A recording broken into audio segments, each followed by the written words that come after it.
Vacate the room, my father said, not whispering, not asking. The same evening, my brother showed up with 2 suitcases and a pregnant wife I'd met exactly once. Tiffany stood behind Marcus, scanning my bedroom. The room I'd painted myself.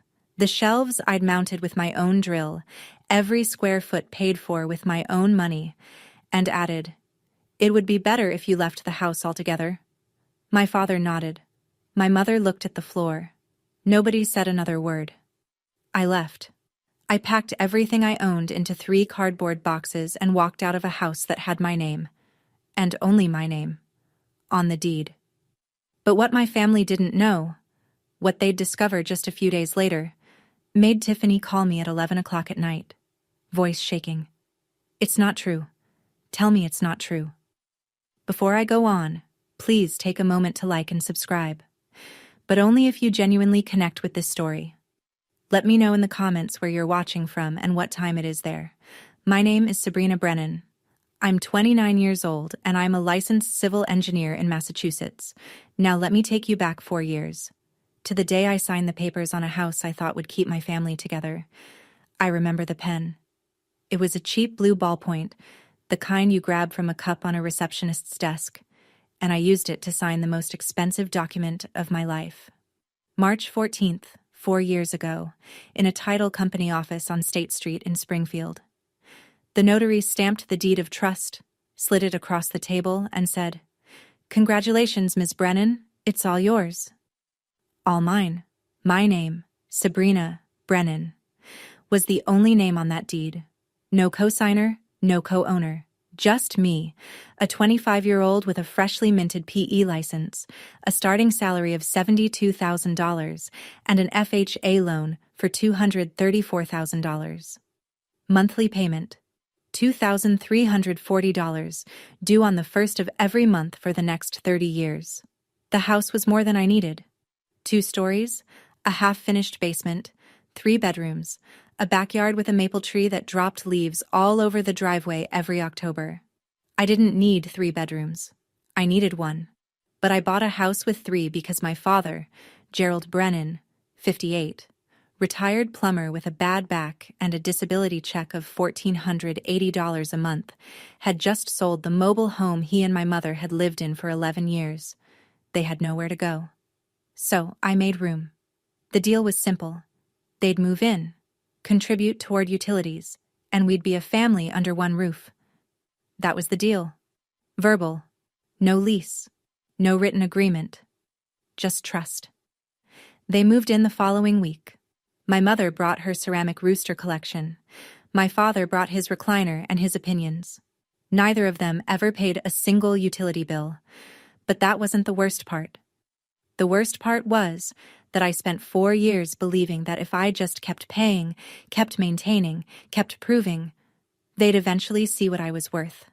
They never did. Let me tell you about the hierarchy in the Brennan household because it'll explain everything that comes next. Marcus Brennan, my older brother, 33. Handsome in the way that gets you a second date but never a second promotion. He sold used cars at a dealership called Riverside Motors and talked about it like he was closing mergers on Wall Street. My father adored him. Gerald Brennan had one belief that governed his entire worldview. Sons carry the name, daughters carry the groceries. Marcus was the future. I was the infrastructure. When Marcus graduated from community college, which took him 3 attempts and a D- in statistics, my father threw a backyard barbecue. 16 people. Burgers, beer, a banner that said "Proud of You," son in block letters. When I graduated with honors from the civil engineering program at UMass Amherst, cum laude, Dean's List 7 out of 8 semesters, my father sent a text message. 4 words. "Good for you, kid." No period, no exclamation point, no barbecue. When I passed the PE exam, a license that fewer than 25% of engineering graduates achieve, my mother said, "That's nice, honey. Your brother just got promoted to senior sales." Senior sales? At a used car lot? With $38,000 in credit card debt. But Gerald didn't know about the debt. Or maybe he did, and didn't care. What I know for certain is that he'd been quietly lending Marcus money from his disability check. $5,000 here, $3,000 there, and then turning around and asking me to help with the bills this month, sweetheart. The prescriptions are killing us. I always said yes, because that's what infrastructure does. It holds everything up, and nobody notices until it's gone. Then, one Friday evening, Marcus called with news that changed everything. Before I get to that phone call, I need you to understand the numbers, because numbers don't lie, and in my family, they were the only thing that didn't. Over 4 years, I paid 48 mortgage installments at $2,340 each. That's $112,320. Just principal and interest. On top of that, I covered the electric bill, which averaged $380 a month in Massachusetts, where winters are serious. Water and sewer ran about $90, internet and cable. My father insisted on the sports package, added another $200. Groceries I supplemented at roughly $150 a month because my parents ate every meal at home and never once pushed a cart through a supermarket. Add it all up. $147,360, conservatively, over 4 years, from my paycheck, into a house where I slept in one bedroom and asked nothing from anyone. I also painted the exterior twice. Did it myself? 2 weekends each time, up on a 20-foot extension ladder. I replaced the roof section over the back porch when it started leaking. $4,200 out of pocket. I installed a heating unit in the basement because my father complained the house was drafty downstairs. $3,100. My neighbor, Louise Vacate, 67 years old, lived next door for 11 years, saw all of it. Every ladder session, every bag of mulch. Every Saturday morning, I was out there with a snow shovel at 6 a.m. while my parents slept. Louise stopped me once, leaning over the fence. "Honey, where's your family when you're up on that ladder?" I smiled and said, "They're inside. That's kind of the point, so they can be comfortable inside." Louise gave me a look I didn't understand then. I understand it now. It was pity. Then Marcus called. "Sabrina, I'm coming home, and I'm not coming alone." Marcus's voice had that particular brightness it only got when he wanted something. I'd heard it before. When he needed a cosigner, I said no. When he wanted to borrow my car for a weekend that turned into 2 weeks. When he asked me to talk to Dad about sending him more money. This time, he was bringing Tiffany, his wife of 8 months, 7 months pregnant. They arrived on a Friday evening. 2 large suitcases, 3 boxes of baby supplies, and Tiffany, who stepped out of Marcus's car and looked at the house the way you'd appraise something at an auction. She was 30 years old, worked part-time as a receptionist at a dental office, and had a way of making every sentence sound like she was doing you a favor by speaking. My father was ready. I realized that within 30 seconds of their arrival, because the living room furniture had already been rearranged, a corner cleared, a space made. Gerald had known they were coming. He'd prepared. And he hadn't told me. But Tiffany took one look at the living room and shook her head. "This won't work. We need a real bedroom. I'm 7 months along." Gerald turned to me. Not asked. Turned. The way you'd turn to a piece of furniture that needed repositioning. "Vacate the room." "That's my room, Dad. I've been in that room for 4 years. And Marcus needs it now. He has a family. I am family. You know what I mean." Tiffany added her line, the one I already told you about. And then my mother appeared in the hallway holding 3 flattened cardboard boxes. The same brand, the same size. The ones I'd used to move in 4 years ago. She'd kept them. 4 years she'd kept those boxes in the garage, as if she'd always known this day was coming. I told myself it was temporary.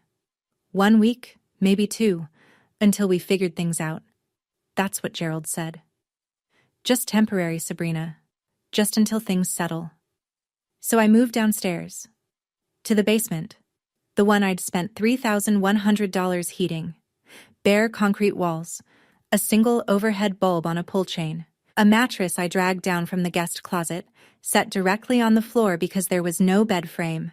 The air smelled like Mildite and old cardboard, and in the corner, a slow drip from a joint in the cold water pipe marked time with a rhythm that kept me awake the first night. Upstairs, Tiffany made herself at home.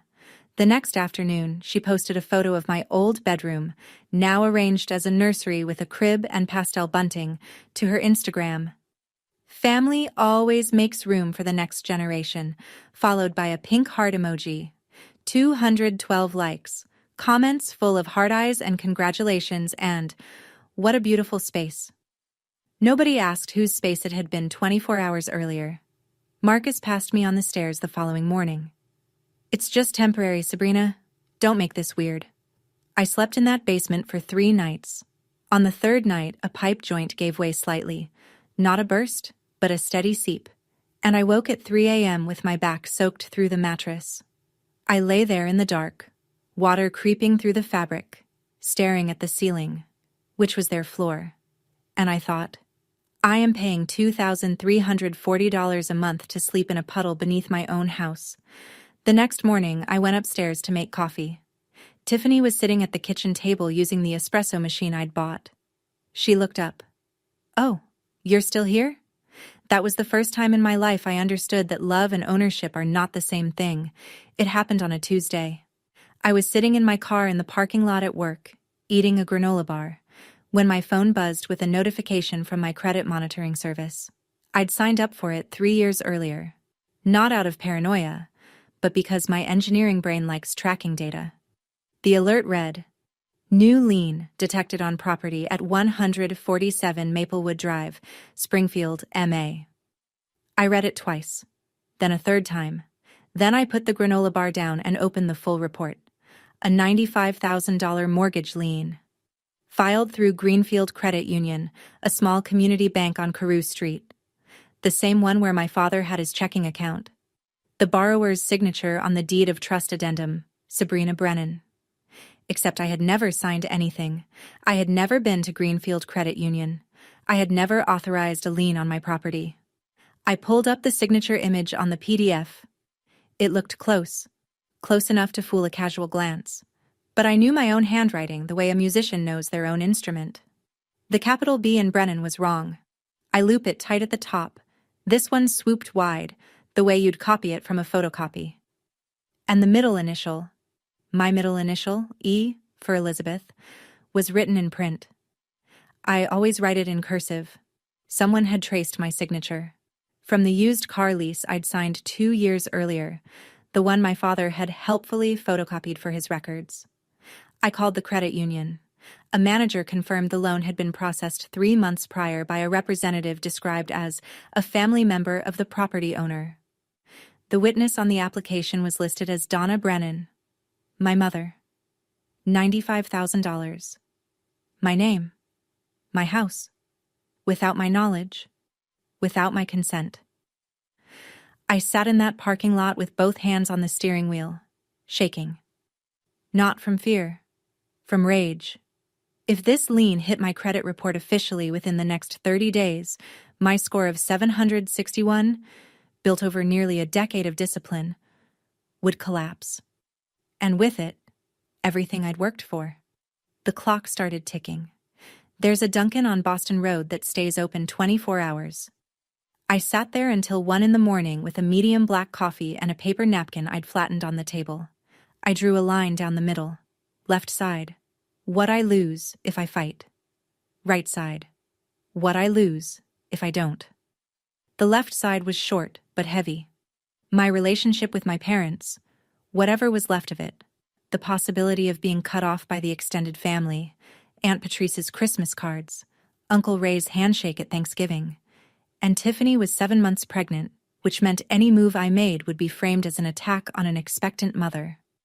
I could already hear the narrative Gerald would build. The right side was longer. $95,000 in fraudulent debt attached to my name. A credit score in freefall. The potential loss of my ability to refinance, to borrow, to function financially as an independent adult. And the certainty, the absolute mathematical certainty, that if I did nothing, they would do it again. Because people who steal from you once and face no consequences don't stop. They just get bolder. I looked at both columns. Then I crumpled the napkin and threw it away.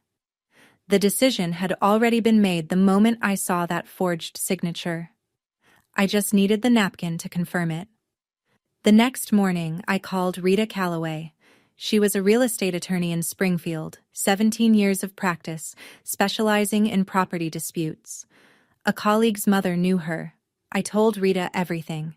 She listened without interrupting for 6 minutes straight. Then she said, "Sabrina, what your father did is forgery. What your mother did is aiding and abetting. What Marcus did is fraud. I need you to not say a single word to anyone in your family until we have everything documented." For the first time in 4 years, I wasn't paying bills to keep a family together. I was paying a lawyer to keep myself intact. Rita worked fast. Within 48 hours, she had filed a formal request under my rights as the property owner for every document related to the lien. Greenfield Credit Union was obligated to comply, and they did. Reluctantly, but they did. The packet arrived at Rita's office on a Thursday afternoon. I drove there straight from work, and we spread the pages across her conference table like evidence in a crime scene. Because that's what it was. The forged deed of trust addendum. My signature, or the version of it someone had traced from that car lease, at the bottom of page 4. My mother's name as witness on page 5, in her unmistakable handwriting, Donna Brennan, written with the same green ink pen she'd used for 20 years. Then the transaction records. Rita had highlighted them in yellow. $38,000 transferred directly to a credit card account registered to Marcus G. Brennan.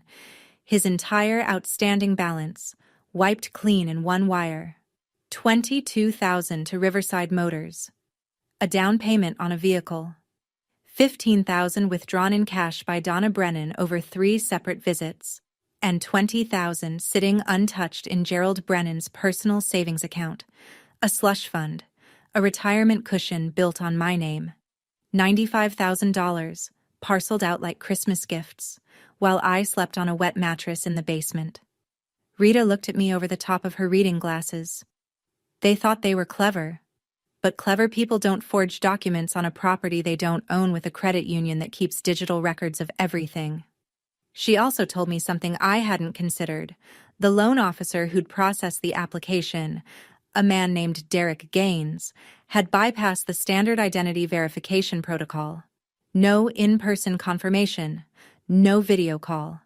Just Gerald's word and a photocopied signature. "We have more than enough," Rita said. "Now, when do you want to move?" Day 12. That's how long it took from the moment I discovered the forged lien to the moment I walked out of 147 Maplewood Drive with 3 cardboard boxes, a duffel bag, and a plan. I'd signed a lease 3 days earlier on a studio apartment 8 minutes away, 900 square feet, clean, quiet, $1,100 a month. I signed it with the same pen I used for mortgage payments, and for the first time, the money felt like it was going somewhere that belonged to me. The packing took less than 2 hours. 4 years in that house, and my entire life fit into 3 boxes and a bag. Clothes, laptop, my PE license in its frame, the small toolbox I'd used to fix everything from the kitchen faucet to the porch railing, a photo of my grandmother Helen that I kept on my nightstand. Before I left, I placed a white envelope on the kitchen table. Inside, a photocopy of the deed of trust, my name, highlighted, and a single handwritten note on plain paper. "This house is mine. The mortgage is mine. Everything else is about to change." I drove away at 6:15 in the evening. The maple tree in the front yard was beginning to turn, the first edges of orange creeping into the green. I didn't look back. Gerald found the envelope at 7. Donna told me later what happened. He opened it, read the deed copy, read the note, and tore the paper in half. Then he said, "She's bluffing." He didn't know that the deed copy was just a copy. The original was locked in a safe deposit box at my bank, along with every piece of documentation Rita had certified. He tore up a photocopy and thought he'd won. I let him think that. He had 18 days left. The first week after I left, the Brennan family settled into my house like they'd inherited it. Tiffany posted an Instagram story from the living room. Finally, a house that feels like home. 187 views. She'd rearranged the furniture, hung a wreath on the front door, and placed a welcome mat over the threshold I'd paid for. Marcus mowed the lawn for what I'm fairly confident was the first time in his life and posted a selfie with the caption, "Dad duty starts early." Gerald controlled the narrative the way he controlled everything, decisively and without evidence. He called Uncle Ray. He called Aunt Patrice. He called his own mother, Helen. His version of events, as I later pieced together from multiple sources, went like this. Sabrina moved out.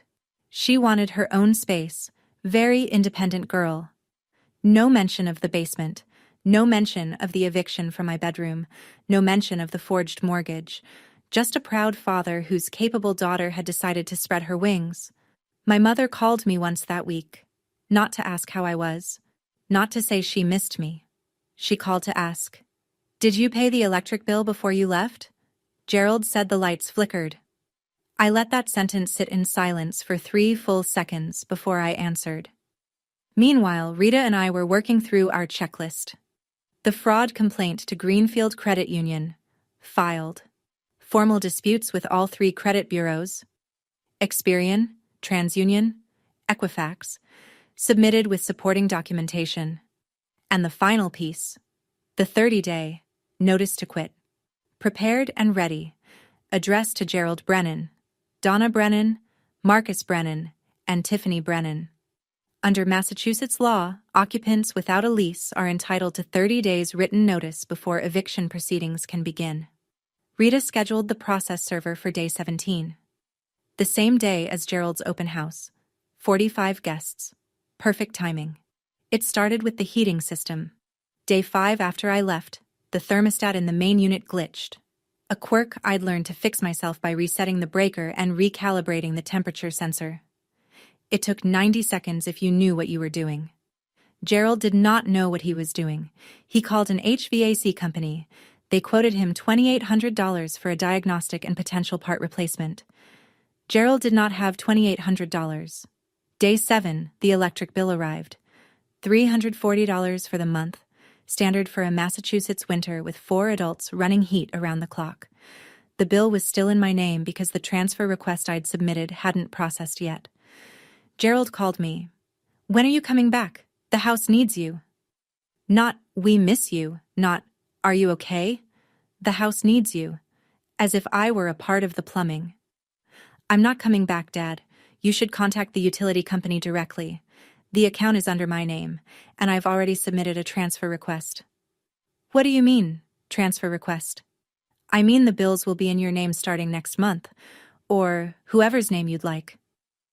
10 seconds of silence. Then he hung up without another word. That evening, Tiffany sent me a text. I still have it, word for word. "This is really selfish timing. I'm due in 8 weeks." Selfish. That word. It's remarkable how precisely selfish maps onto inconvenient for me. I'd paid $147,000 into that household over 4 years. I'd heated the basement at my own expense so the house would be comfortable. I'd replaced the roof so the rain wouldn't touch them. And the first time I stopped, the very first time I wasn't useful, I was selfish. I didn't respond to the text. Some sentences don't deserve an audience. My mother called at 9 on a Wednesday night. She was crying. The practiced, measured kind of crying that rises and falls at convenient intervals, the kind that sounds like grief but operates like a crowbar. "Your father is stressed. His back is worse. You know he can't handle the house alone." "Mom, I maintained that house alone for 4 years. Dad was there the whole time." "That's different. You're young. You're strong. I'm also the person whose signature was forged on a $95,000 mortgage. Did you want to talk about that?" The crying stopped. Not tapered off. Stopped. Like someone had pressed pause on a recording. A long silence. Then, very quietly, "Your father said it was for the family. It was for Marcus's credit card debt. I have the bank records, Mom. $38,000 to his card. $22,000 for a car. You personally withdrew $15,000 in cash over 3 visits. Do you want me to read you the dates? You're going to tear this family apart? The family was torn apart the night you put 3 cardboard boxes outside my bedroom door. She hung up. I sat alone in my studio that night with the comparison sheet Rita had printed. My real signature on the left, the forgery on the right. And I asked myself whether I was being too hard. Whether there was a version of this where everyone came out whole. Whether the right thing and the kind thing were the same thing. Then I looked at the forgery again. My mother's handwriting on the witness line. Green ink. The same pen she used to write grocery lists and birthday cards, and the note she'd tucked into my lunchbox in 4th grade. Have a great day, sweetie. No, I wasn't too hard. I was finally clear. Have you ever had someone you love use your own loyalty as a weapon against you? I'd like to hear your story. Share it in the comments. You might help someone else realize they're not alone. Marcus showed up at my apartment unannounced on a Thursday evening. No call. No text. Just 3 hard knocks on a door he had no business knowing the address of, though I suspect my mother gave it to him. I checked the video feed from the Ring doorbell camera Rita had advised me to install the week prior. Marcus was standing on the walkway, jaw tight, fists opening and closing at his sides. I opened the door. What the hell are you doing, Sabrina? Dad says you're threatening to kick us out? I'm not threatening anything. I'm exercising my legal rights as the property owner. Property owner? He laughed, a short, ugly sound. You think a piece of paper makes you better than family? That piece of paper is a deed of trust. And another piece of paper, the one you forged with Dad, is a federal crime. The laugh died. His expression shifted, not to remorse but to calculation. I'd watched Marcus sell cars for years. I knew exactly when the pitch changed. Look. His voice softened. We can work this out. Tiffany's due in 8 weeks. You can't do this to her. I'm not doing anything to Tiffany. I'm undoing what was done to me. If you go through with this, you'll never see your niece or nephew. The words landed, but they didn't stick the way he'd intended. He was using a child, an unborn child, as a bargaining chip. The same way Gerald used family as a justification for theft. That's your choice, Marcus, not mine. He left. Slammed the door hard enough to rattle the frame. The Ring camera captured everything. His face, his voice, his threat, the timestamp, 7:42 p.m. Rita would have the footage by morning. Some people build walls with bricks. I was building mine with evidence. Gerald Brennan might not have been good with money, but he was masterful with a telephone. Within 48 hours of Marcus's visit, my father had called every branch of the family tree. Uncle Ray in Chicopee, Aunt Patrice in Holyoke. My grandmother Helen, 82 years old, in her assisted living apartment in Northampton. Cousins I hadn't spoken to since Thanksgiving 3 years ago. He called them all, and he told them all the same story. Sabrina abandoned her family. Sabrina is threatening to put her pregnant sister-in-law on the street. Sabrina has changed. The messages started arriving like a coordinated strike. Uncle Ray. Think about what you're doing, kiddo. A cousin I barely knew. Family first, Sabrina. Always. Aunt Patrice called directly, voice cold. Your grandmother is crying. I hope you're happy. I tried explaining to Patrice about the forged mortgage, the $95,000, the bank records, the signature that wasn't mine. I don't believe that, she said. Gerald would never. That sentence, Gerald would never, was the foundation of my father's entire strategy. He'd spent 58 years building a reputation as the dependable patriarch, the man who showed up at barbecues with a case of beer and a firm handshake, the man who called his mother every Sunday. He'd invested decades in that image, and now he was cashing it in to bury me. And it was working. In the court of family opinion, I was guilty without trial. I called Rita, told her everything. She listened, then said something that landed like an anchor. Don't fight the narrative, let the documents speak. And they will. At the right time. When? She glanced at the calendar on her desk. The open house. When all of them are there. 45 people. Perfect audience. I swallowed. That's in 5 days. Then we have 5 days to get ready. On day 14, the letter arrived at Rita's office on Greenfield Credit Union letterhead. She called me at work. You're going to want to come in. I drove to her office during my lunch break. She'd already set the letter on her desk, turned so I could read it. The key paragraph was the third one, and I'll remember the language for the rest of my life. Following an internal compliance review, the signature on the deed of trust addendum dated, redacted, does not match the authenticated signature on file for the property owner, Sabrina E. Brennan. The associated loan has been suspended pending further investigation. Suspended. Not resolved. Not yet. But suspended. The lien would not be reported to the credit bureaus. My 761 score was safe. For now. Rita continued. The loan officer who'd processed the application, Derek Gaines, had been placed on administrative leave effective immediately. The bank's compliance team had flagged multiple procedural violations, most critically, the absence of in-person identity verification. Gaines had later admitted in an internal interview that Gerald Brennan was a regular customer who'd bought him beers a couple of times and had told him the property owner was out of town, but fully aware of the transaction. Beers. My father had traded beers for my financial identity. The lien will be removed from your property record within 30 days, Rita said. But more importantly, the bank now has an institutional interest in cooperating with us. They processed a fraudulent loan on an employee's negligence. They don't want a lawsuit. For the first time in 2 weeks, I felt something loosen behind my sternum. A pressure I hadn't realized was there because it had been there for so long. But there was still the house. Still 4 people living in my property who believed they'd won.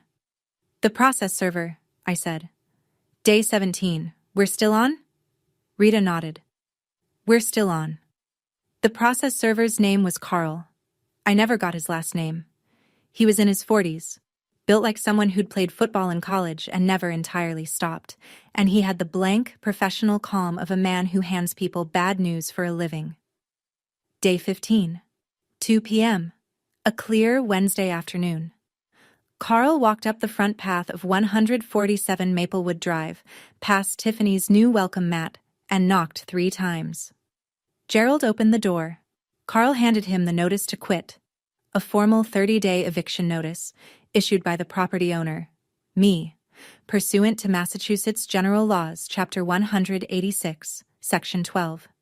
The document named all 4 occupants, Gerald Brennan, Donna Brennan, Marcus Brennan, and Tiffany Brennan. It stated, in plain legal English, that they had 30 days to vacate the property or face formal eviction proceedings through Springfield Housing Court. According to the process server's affidavit, which I received that evening, Gerald read the first page, looked up, read it again, and said nothing. The notation. Recipient appeared visibly shaken. Document served successfully at 2:07 p.m. Gerald called me 11 minutes later. For the first time in my life, his voice was not commanding. It was cracked. You're evicting us? Your own parents? You forged my name on a $95,000 loan, Dad. The bank confirmed it. You have 30 days. I did it for the family. You did it for Marcus's credit card debt. I have the transaction records, every dollar, every deposit, every cash withdrawal Mom made. You ungrateful. He didn't finish the sentence. He hung up. Marcus called 4 minutes after that, already shouting, You're insane. Tiffany is due in 6 weeks. Where are we supposed to go? That's not my problem to solve anymore, Marcus. 2 days remained until Gerald's open house. 45 invitations sent, catering ordered, rental chairs arranged in the backyard. He didn't cancel. He told Donna, We'll show them we're still a family. Sabrina is the one who left. He still believed he controlled the narrative. Sunday, 1 p.m. The maple tree in the front yard of 147 Maplewood Drive had gone full orange, and beneath it, Gerald Brennan had arranged folding tables, a catered spread from a local deli, helium balloons in pink and white, and 45 chairs in neat rows like a congregation awaiting a sermon. The event was billed as Welcome Baby Brennan, a celebration of Marcus and Tiffany's incoming child, the first grandchild of the Brennan line. Gerald had sent text reminders the day before. Donna had baked a lemon cake. Tiffany wore a new lavender maternity dress and sat in a cushioned chair at the head of the main table like a guest of honor at a banquet. The crowd filled in over the first hour. Uncle Ray, khaki shorts and a polo, standing near the grill. Aunt Patrice, holding a wrapped gift, lips tight. Grandmother Helen, 82, seated in a padded lawn chair someone had brought specifically for her. Neighbors from Maplewood Drive, including Louise Beckett, who stood at the edge of the yard with a glass of lemonade and a face that said she was there to watch, not to celebrate. Co-workers from Riverside Motors, friends of Tiffany from the dental office, cousins, second cousins, a few people I couldn't place. Gerald stood at the center of it all. Dress shirt tucked in, sleeves rolled once at the cuff. He raised a plastic cup of lemonade and offered a toast. The Brennan family is growing. This house, this home, has always been about family. 45 people clapped. Tiffany beamed. Marcus put his arm around her. Donna smiled from behind the cake table, arranging plates. Nobody mentioned me. Gerald had told anyone who asked that I couldn't make it, that I'd been going through some things. Louise Beckett took a slow sip of her lemonade and said nothing. It was 1:15. I was 8 minutes away, sitting in my car with a manila folder on the passenger seat and a heartbeat I could feel in my throat. I parked on the street, 2 houses down, checked my reflection in the rearview mirror. Gray blazer, black slacks, white blouse. The same outfit I wore to project review meetings at work. Hair pulled back in a low knot. Minimal makeup. I looked like someone who'd come to deliver a report, because that's exactly what I was doing. The manila folder sat on my lap. Inside, a certified copy of the deed of trust. The signature comparison, mine on the left, the forgery on the right. The official letter from Greenfield Credit Union confirming the loan suspension, and photocopies of the transaction records showing where every dollar of that $95,000 had gone.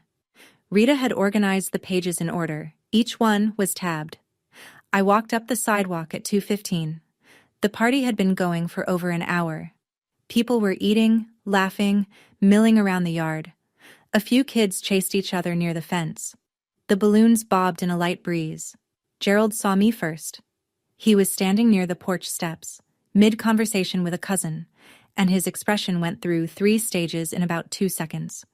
Surprise, irritation, and something closer to fear than I'd ever seen on his face. He walked toward me fast.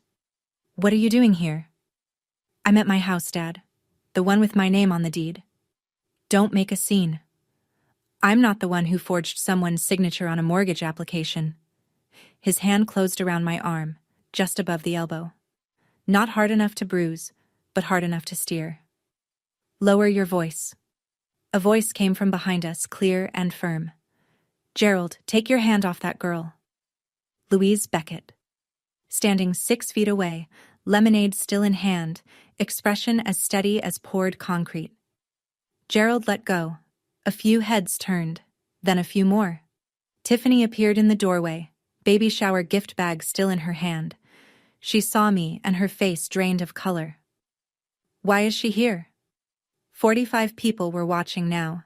I stood on the porch, 3 steps up from the yard in full view of every guest, and I did not raise my voice. I didn't need to. Silence carries farther than shouting when the audience is already listening. Most of you were told I moved out because I wanted my own space. That's not what happened. I opened the manila folder. This house is in my name. Only my name. I bought it 4 years ago with an FHA loan. I've paid every mortgage payment, $2,340 a month. 48 months, $112,320 total. My parents contributed $0. Gerald took a step forward. "Sabrina, stop this. 3 weeks ago, I discovered that my father, with my mother as a witness, forged my signature on a $95,000 mortgage application at Greenfield Credit Union." I held up the signature comparison. "This is my real signature." I pointed to the left column. "And this is the one on the mortgage." I pointed to the right. "They're not the same. The bank confirmed it in writing." I held up the letter from Greenfield. "The loan has been suspended. The bank is investigating. I held up the transaction summary. $38,000 went to Marcus's credit card debt, $22,000 to a car dealership for his down payment. $15,000 was withdrawn in cash by my mother. $20,000 is sitting in my father's savings account right now. My parents stole $95,000 from me by forging my name. The yard went silent. Not the polite silence of a pause between toasts, the airless silence of 45 people realizing they're standing inside someone else's lie. Aunt Patrice set her cup down on the table. Uncle Ray looked at Gerald with an expression I'd never seen him wear. Then Louise Beckett spoke, loud enough for every corner of that yard. I've lived next door for 11 years. I watched this girl mow that lawn, paint those walls, shovel that driveway. Alone. Every single time. And they had the nerve to put her in the basement. I set the folder on the porch railing. I'm not here for revenge. I'm here because 45 people deserve to know the truth before they congratulate this family on growing. Tiffany rose from the cushioned chair slowly, one hand on the armrest, the other on her belly. Her face was the color of the paper plates stacked on the catering table. She looked at Marcus the way you'd look at a stranger wearing your husband's clothes. Tell me this isn't real. Marcus didn't move. His eyes were fixed on a spot on the ground somewhere between his shoes and the edge of the lawn. His mouth opened, then closed. Marcus. Tiffany's voice went up an octave. Tell me the $38,000 wasn't true. Tell me you didn't use stolen money to pay off your debt. It's complicated, Tiff. It's not true. Tell me it's not true. Her voice broke across the yard like glass on tile. A child near the fence stopped running. Uncle Ray set his plate down. Grandmother Helen, seated in her padded lawn chair, gripped both armrests and stared at her son with the kind of stillness that precedes a verdict. Gerald tried. He stepped forward, arms out, the patriarch reassembling his stage. Everyone, this is a family matter. Uncle Ray cut him off. A family matter? You forged your daughter's name, Gerald. That's not a family matter. That's a crime. Aunt Patrice, the same woman who'd told me my grandmother was crying because of me, picked up the wrapped baby gift she'd brought, set it back in her bag, and stepped away from the table without a word. Then Helen spoke. Her voice was thin from age but harder than anything I'd heard that afternoon. Gerald, I didn't raise you to be a thief. Mom, sit down and be quiet. Gerald sat, on a folding chair, in the middle of his own party, in front of 45 people. He sat down and said nothing. Tiffany walked inside. The screen door slammed behind her. One by one, guests began collecting their things. Nobody took leftover cake. Nobody said congratulations. The open house was over. The house was mine. An hour later, the yard looked like the aftermath of something canceled mid-sentence. Folding tables still up, paper plates caught in the grass, pink and white balloons tethered to the mailbox, bobbing in a wind that no longer had a party beneath it. I sat in my car at the curb, engine off, hands on my knees.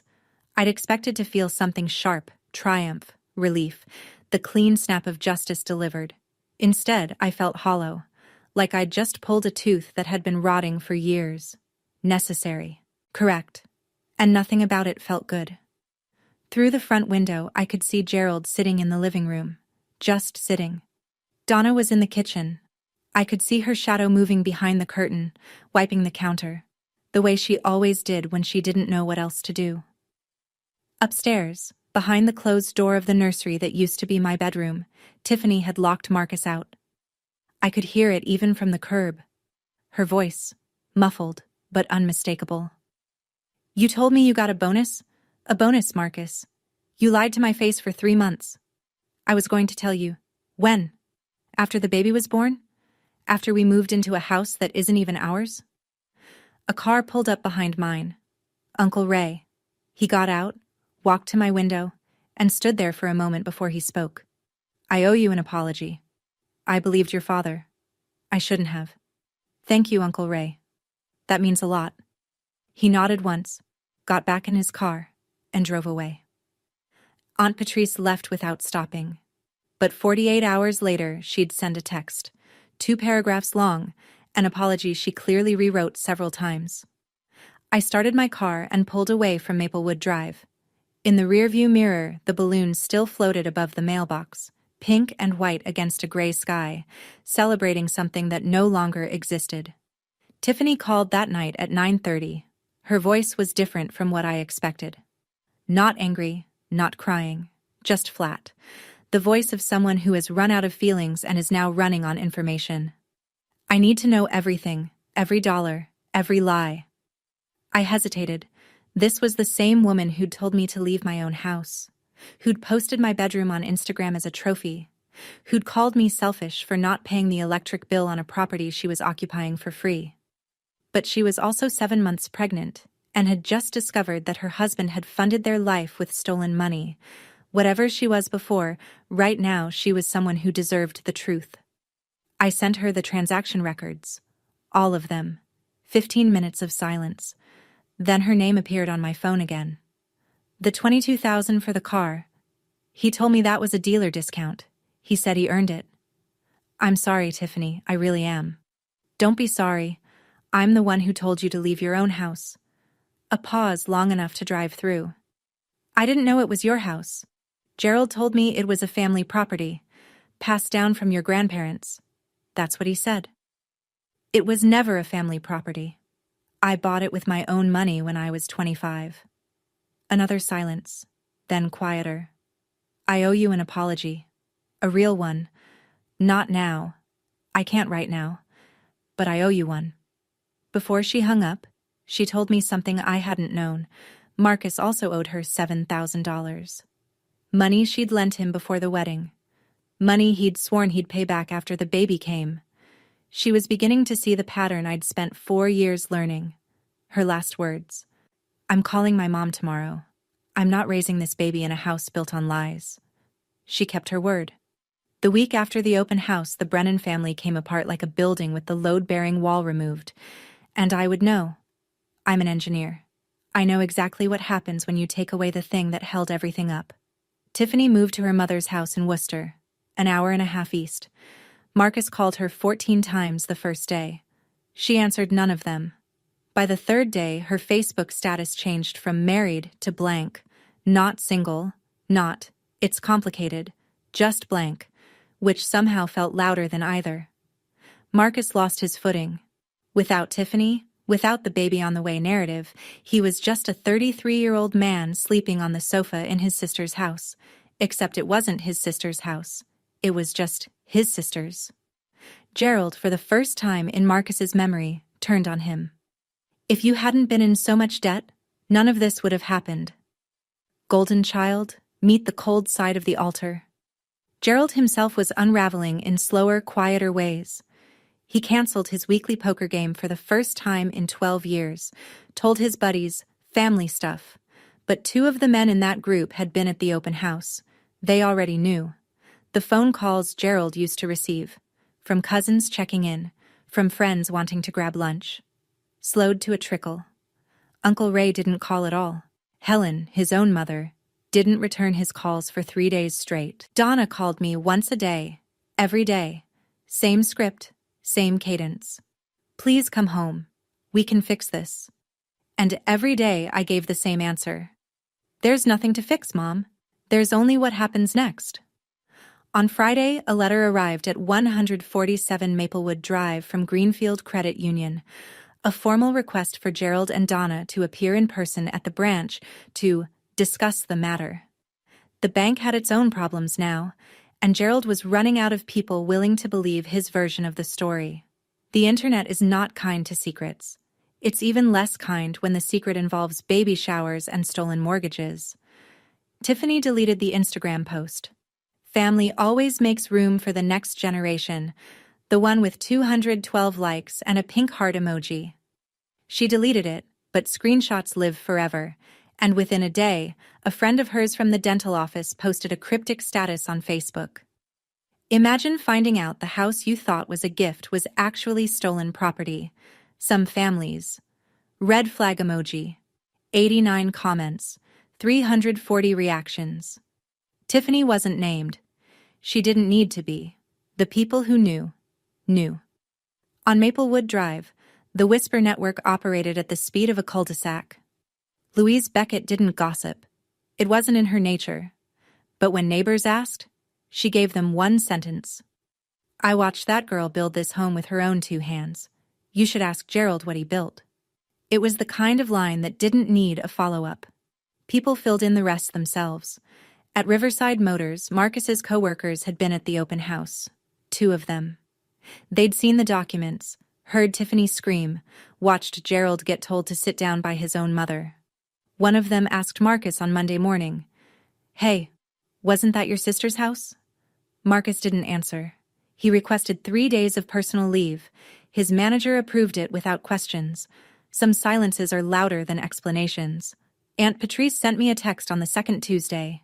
It was longer than I expected and more honest than I deserved from someone who'd told me my grandmother was crying because of me. Sabrina, I am sorry. I should have listened to you before I judged you. I always wondered how Marcus afforded that new car. Now I know. I hope you can forgive me in time. I didn't reply right away, but I saved the message. Some apologies need to sit before you know what they weigh. Day 30. The eviction notice expired on a Tuesday morning. No extensions, no negotiations, no last-minute phone calls that changed anything. Rita sent a final formal letter to the house. If all occupants had not vacated by end of day, we would file for a court-ordered eviction through Springfield Housing Court. The letter was addressed to Gerald. It arrived by certified mail. He signed for it. That signature, at least, was his own. Gerald called me that afternoon. His voice was different. Not angry, not commanding, not even the cracked version from weeks ago. It was flat, depleted. The voice of a man who has run out of people to blame and hasn't yet learned how to look in a mirror. Where are we supposed to go, Sabrina? I've already looked into this for you. There are 2 apartments available on Elm Street. $1,200 and $1,400 a month. Your disability check covers rent. Mom can apply for part-time work. That's your starting point. Silence. I'm not throwing you out with nothing, Dad. I'm telling you that you can't live in a house you stole from me. There's a difference. I didn't steal. Yes, you did. More silence. Then, okay. That was it. 1 word. The smallest, heaviest word he'd ever spoken to me. Donna started packing the next morning. Gerald sat in his recliner and watched. Marcus, who'd already moved in with a friend 2 weeks earlier, came by to collect the last of his things. He carried 2 boxes to his car without making eye contact with anyone. Day 33. Gerald and Donna moved into the $1,200 apartment on Elm Street. 1 bedroom, street level, a fraction of the space they'd occupied for free in my house. Gerald didn't say a word as he turned the key in the lock for the last time. Donna lingered at the front door, looked back at the house, then looked at me standing by my car. She nodded, small, slow, and walked to the passenger side of Gerald's truck. I handed my father 2 apartment listings because I couldn't hand him nothing. Even after everything, I couldn't be what he was to me. The legal aftermath was quieter than the personal one, but no less final. Greenfield Credit Union completed its internal investigation 6 weeks after the open house. The result? The $95,000 loan was voided in its entirety. The lien on 147 Maplewood Drive was removed from all property records. The fraudulent entry on my credit file was expunged through formal disputes with Experian, TransUnion, and Equifax. My score, which had never actually dropped, thanks to Rita's preemptive action, climbed from 761 to 774 once the lien removal was reflected. Derek Gaines, the loan officer who'd processed the application on Gerald's word and a few beers, was terminated. The bank sent me a formal apology letter and offered a $5,000 goodwill compensation. I declined the money. Instead, I asked for a written commitment that Greenfield would implement mandatory in-person identity verification for all future mortgage applications. They agreed. Rita had the commitment notarized. The harder question came next: criminal charges. Rita laid it out plainly. What Gerald and Donna had done, forging a signature on a financial instrument, constituted forgery under Massachusetts General Laws, Chapter 267, Section 1. What Marcus had done, knowingly receiving proceeds, was fraud. I had standing to file a criminal complaint. I chose not to. Not because they didn't deserve it. Because I didn't want to spend 2 years in courtrooms revisiting the worst thing my family had ever done to me. I'd already won. I had my house, my credit, my name back. I didn't need a conviction to know I was right. But Rita sent Gerald one final letter. Ms. Brennan has chosen not to pursue criminal charges at this time. This decision is a courtesy, not an entitlement. Any future unauthorized use of Ms. Brennan's identity or property will be referred directly to law enforcement. Donna told me later. Gerald read that letter twice, folded it, and put it in a drawer. He never mentioned it again. Some warnings don't need to be loud. They just need to be permanent. 2 months after the open house, I sat at my kitchen table in the studio apartment, the one I'd rented as a temporary escape, and wrote an email. Not to Rita, not to the bank, to my family. All 3 of them: Gerald, Donna, Marcus. It took me 4 hours to get it right. Not because the language was complicated, but because I wanted every word to be a wall with a door in it. Firm enough to protect me, open enough to prove I wasn't them. The email had 3 sections. The first was financial. I will not provide financial support for rent, utilities, or personal expenses. If you need assistance, I can refer you to Community Resources in Springfield. The second was about contact. I am open to communication, but only under specific conditions. No guilt language, no demands, and no discussion of the house or the mortgage. If these boundaries are crossed, I will pause contact for 90 days. The third was about the future. If and when trust is rebuilt, through consistent, demonstrated change over time, not through words. I'm open to having a relationship, but it will be on different terms than before. I read it 6 times. Then I pressed send. Gerald never responded. Not a word. Not then. Not since. Donna replied 2 days later. I understand. I'm sorry, Sabrina. I truly am. Marcus responded 2 weeks after that. 4 words. I get it. Which was either growth or fatigue. I couldn't tell, and I decided it didn't matter. I'd spent 4 years asking myself if I was being too hard, too cold, too much. But writing that email, laying it out in plain language, setting terms I could point to, was the first time I felt like I was being exactly enough. Have you ever had to draw a line with someone you love? Not with anger, but with a document? How did it feel? Tell me in the comments. You might find you're not the only one holding that pen. 3 months after the open house, Tiffany gave birth to a girl. 7 pounds, 4 ounces. Lily Mae Brennan, born at a hospital in Worcester, near Tiffany's mother's house, in a delivery room that Marcus was not invited into. Tiffany sent me a photo the next morning. A tiny face wrapped in a white blanket, eyes closed, one miniature fist curled against her cheek. Beneath the photo, a message longer than any Tiffany had ever sent me. Sabrina, I said terrible things to you in a house that was never mine to claim. I was wrong. I was told things that weren't true, and I chose to believe them because it was easier. That's on me. You don't owe me anything. But if you ever want to meet Lily, she has your eyes? Actually, the door is open. No pressure. No timeline. I looked at that photo for a long time. Then I cried. For the first time since I'd left Maplewood Drive, I cried. Not from sadness, not from anger, but from the particular relief of something unclenching inside your chest that you forgot was clenched. I replied, "Thank you, Tiffany. That means more than you know. I'd like to meet Lily when the time is right." Tiffany had filed for separation at Worcester County Probate Court. She wasn't going back to Marcus. She told me later, in a conversation I didn't expect to have, that the $7,000 he still owed her was the smallest of his debts. Marcus called me once after Lily was born. He asked if he could bring the baby to see me sometime. I said yes, but at a coffee shop in town, not at my house. Public space. Neutral ground. A boundary I didn't need to explain and he didn't try to push. Forgiveness isn't a switch, it's a faucet, and I get to control the flow. 6 months after the open house, I moved back into 147 Maplewood Drive. My house. My name on the deed. My hand on the doorknob. My key in the lock. I repainted every room. New colors. Not to erase anything, but because I'd earned the right to choose.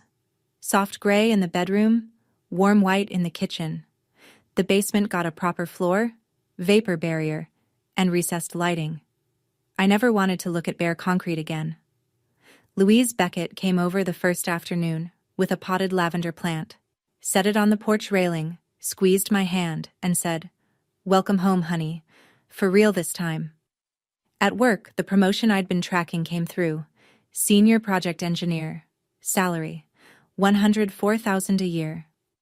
I signed the offer letter at the same desk where I'd first seen the credit monitoring alert that started all of this. I began writing. Not reports, words. A blog first. Personal essays about family systems, about the cost of being the reliable one, about what happens when you stop subsidizing people who've confused your labor for your love. The first post, the basement test, how I knew it was time to leave, was shared 4,200 times in its first month. A small publisher in Boston, Harborline Press, reached out. They wanted a book. I signed the contract for The Deed is in My Name, Reclaiming Your Life from Family That Takes Too Much. Publication timeline, 8 months. Gerald and Donna live on Elm Street. He calls once a month. The calls are short, awkward, and devoid of demands. That, in itself, is progress. Marcus works at a dealership in Chicopee and sees Lily every 2 weeks. He's quieter now. Whether that's growth or exhaustion, I'm not sure. I've stopped needing to know. I met Lily at a coffee shop on a Tuesday afternoon. She was 3 months old, asleep in her carrier. Marcus handed her to me, and I held her, warm, impossibly small, and thought, I didn't lose a family. I lost a version of family that was never real, and I built something better in its place. The house is quiet now, but it's a different kind of quiet. Not the silence of being ignored, but the peace of being in control. That's my story. I shared it not because I'm angry. I'm not. Not anymore. But because I know someone out there is lying in their own basement right now, paying for a house they're not allowed to live in, wondering if they're the problem. You're not the problem. You were never the problem. And the moment you decide to stop funding the lie, that's the moment your life actually starts. If this story reached you, hit like. Subscribe if you want to hear more. And if you know someone who needs to hear this tonight, share it. Sometimes the thing that saves us is knowing someone else walked out first.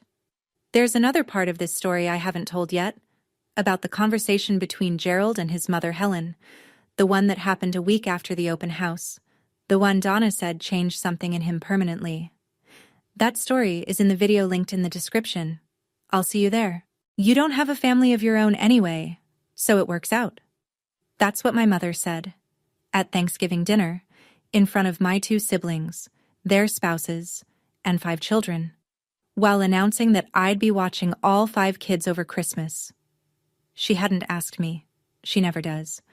What she didn't know was that I already had a plane ticket in my bag, and I wasn't going to cancel it. By Christmas morning, her perfect family holiday fell apart in ways she never imagined, and the group chat she used to shame me, it became the very thing that silenced her. Before I go on, if this story speaks to you, hit like and subscribe, and drop a comment with where you're listening from and what time it is there. I'd love to know. I'm Jessica. I'm 27. And this is what happened when I stopped being my family's free babysitter. Now let me take you back to Thanksgiving weekend. The night everything changed. My mother's house sits on a 1/4-acre lot at the end of Sycamore Lane in Millbrook, Virginia. White siding, black shutters, a porch swing that hasn't swung right since 2014. Every holiday, that house smells the same. Roasted turkey, cinnamon sticks simmering on the stove, and the faint burn of something Linda Mercer forgot in the oven because she was too busy directing traffic. That Thanksgiving, all 4 of us were there. Karen, My oldest sister, 35, 3 kids. Derek, my brother, 33, twin 4-year-olds. Their spouses. 5 children under 8, running figure 8s around the dining table.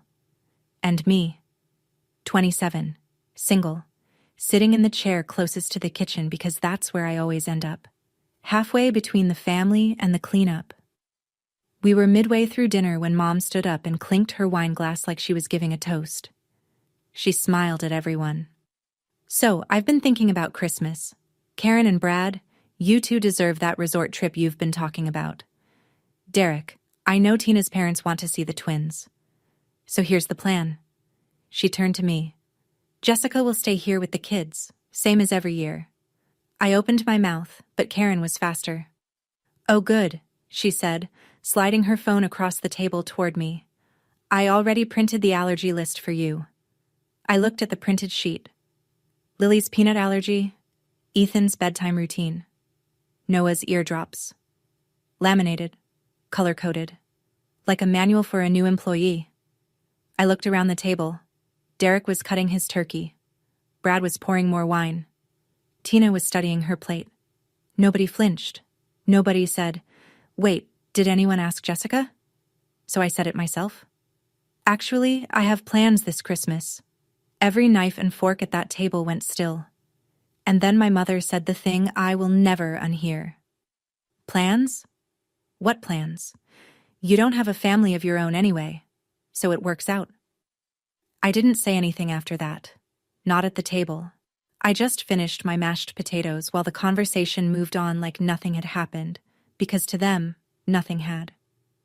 The kids went to bed around 8. Karen and Brad took the guest room. Derek and Tina left for their hotel. I grabbed my coat and headed for the front door. Mom caught me in the kitchen.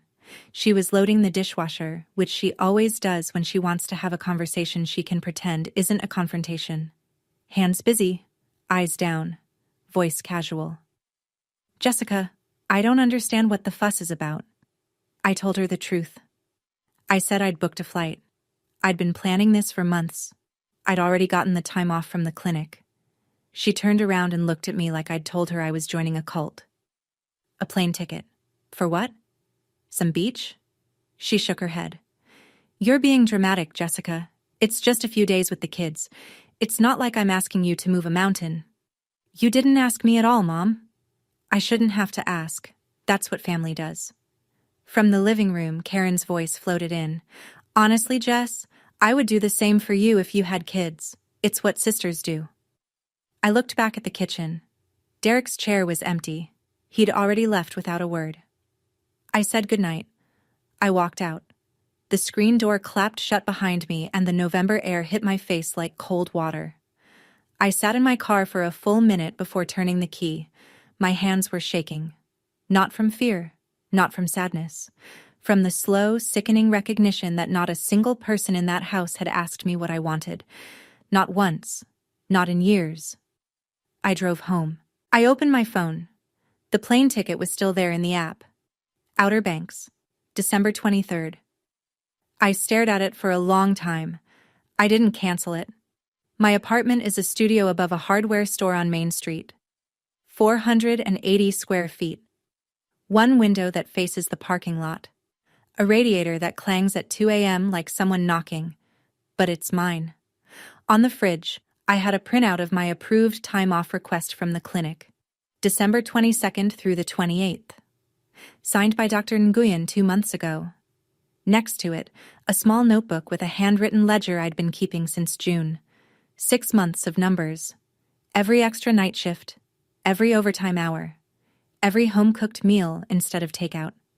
Every morning I made coffee in my own kitchen instead of stopping at the drive-thru.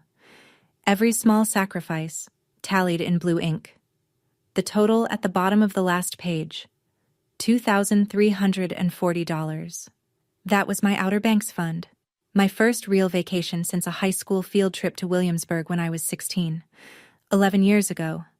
Megan and I had split an Airbnb, a little cottage 2 blocks from the beach. I'd looked at the photos so many times the listing was burned into my memory. White curtains. A porch with 2 rocking chairs.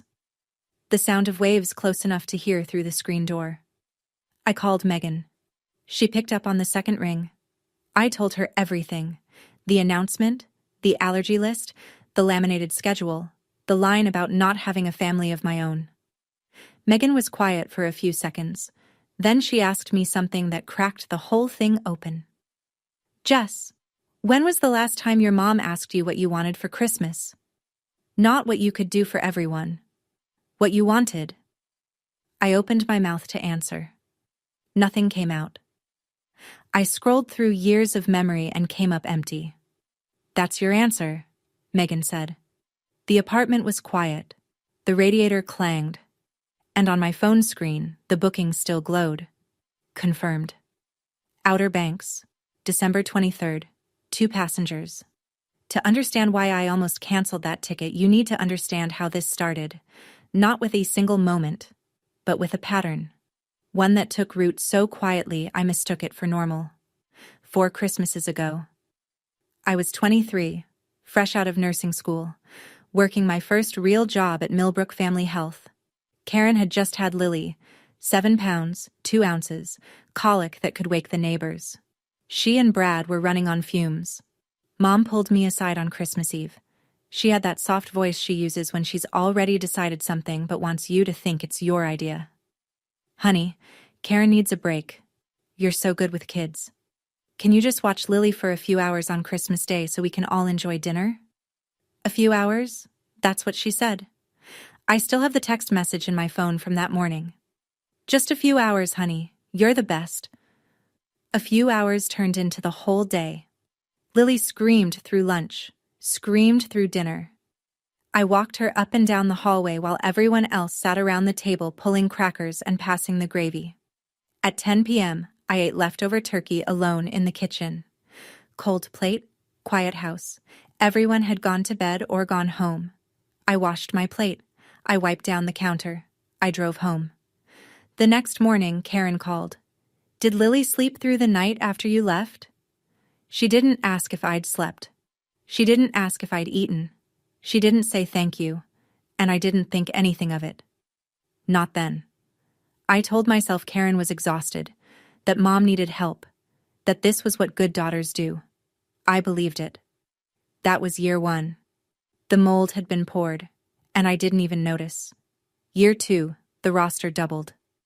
Karen had Ethan by then, a newborn who only slept in 20-minute bursts. Derek and Tina had the twins, Mason and Harper, barely 4 months old. Christmas at Mom's house now meant 4 children under 3, and 1 babysitter. Mrs. Karen and Brad went to a spa day on the 24th. Just a few hours, Karen said. They came back at 9 p.m. Derek and Tina said they needed to run out for last-minute shopping. They vanished until dinner. Around 3 in the afternoon, I ran out of diapers. I texted Karen. She Venmo'd me $50 with a single emoji. A hugging face. No, thank you. No, I owe you one. Just $50 and a digital hug for a full day of managing 4 infants alone in a house that smelled like spit-up and gingerbread. Year 3 was worse. Karen was pregnant with Noah. She was on bed rest by Thanksgiving, so the Christmas setup started earlier. Mom called me the first week of December. We need you at the house by the 23rd. Karen can't do anything this year. I tried. I said, what if Karen and Derek each take a day? I'll take 1 day. They take the next. We rotate. Mom's answer was immediate. They have spouses to spend time with, Jessica. You'll understand when you have someone. That sentence landed like a slap wrapped in tissue paper. Soft delivery. Hard truth underneath.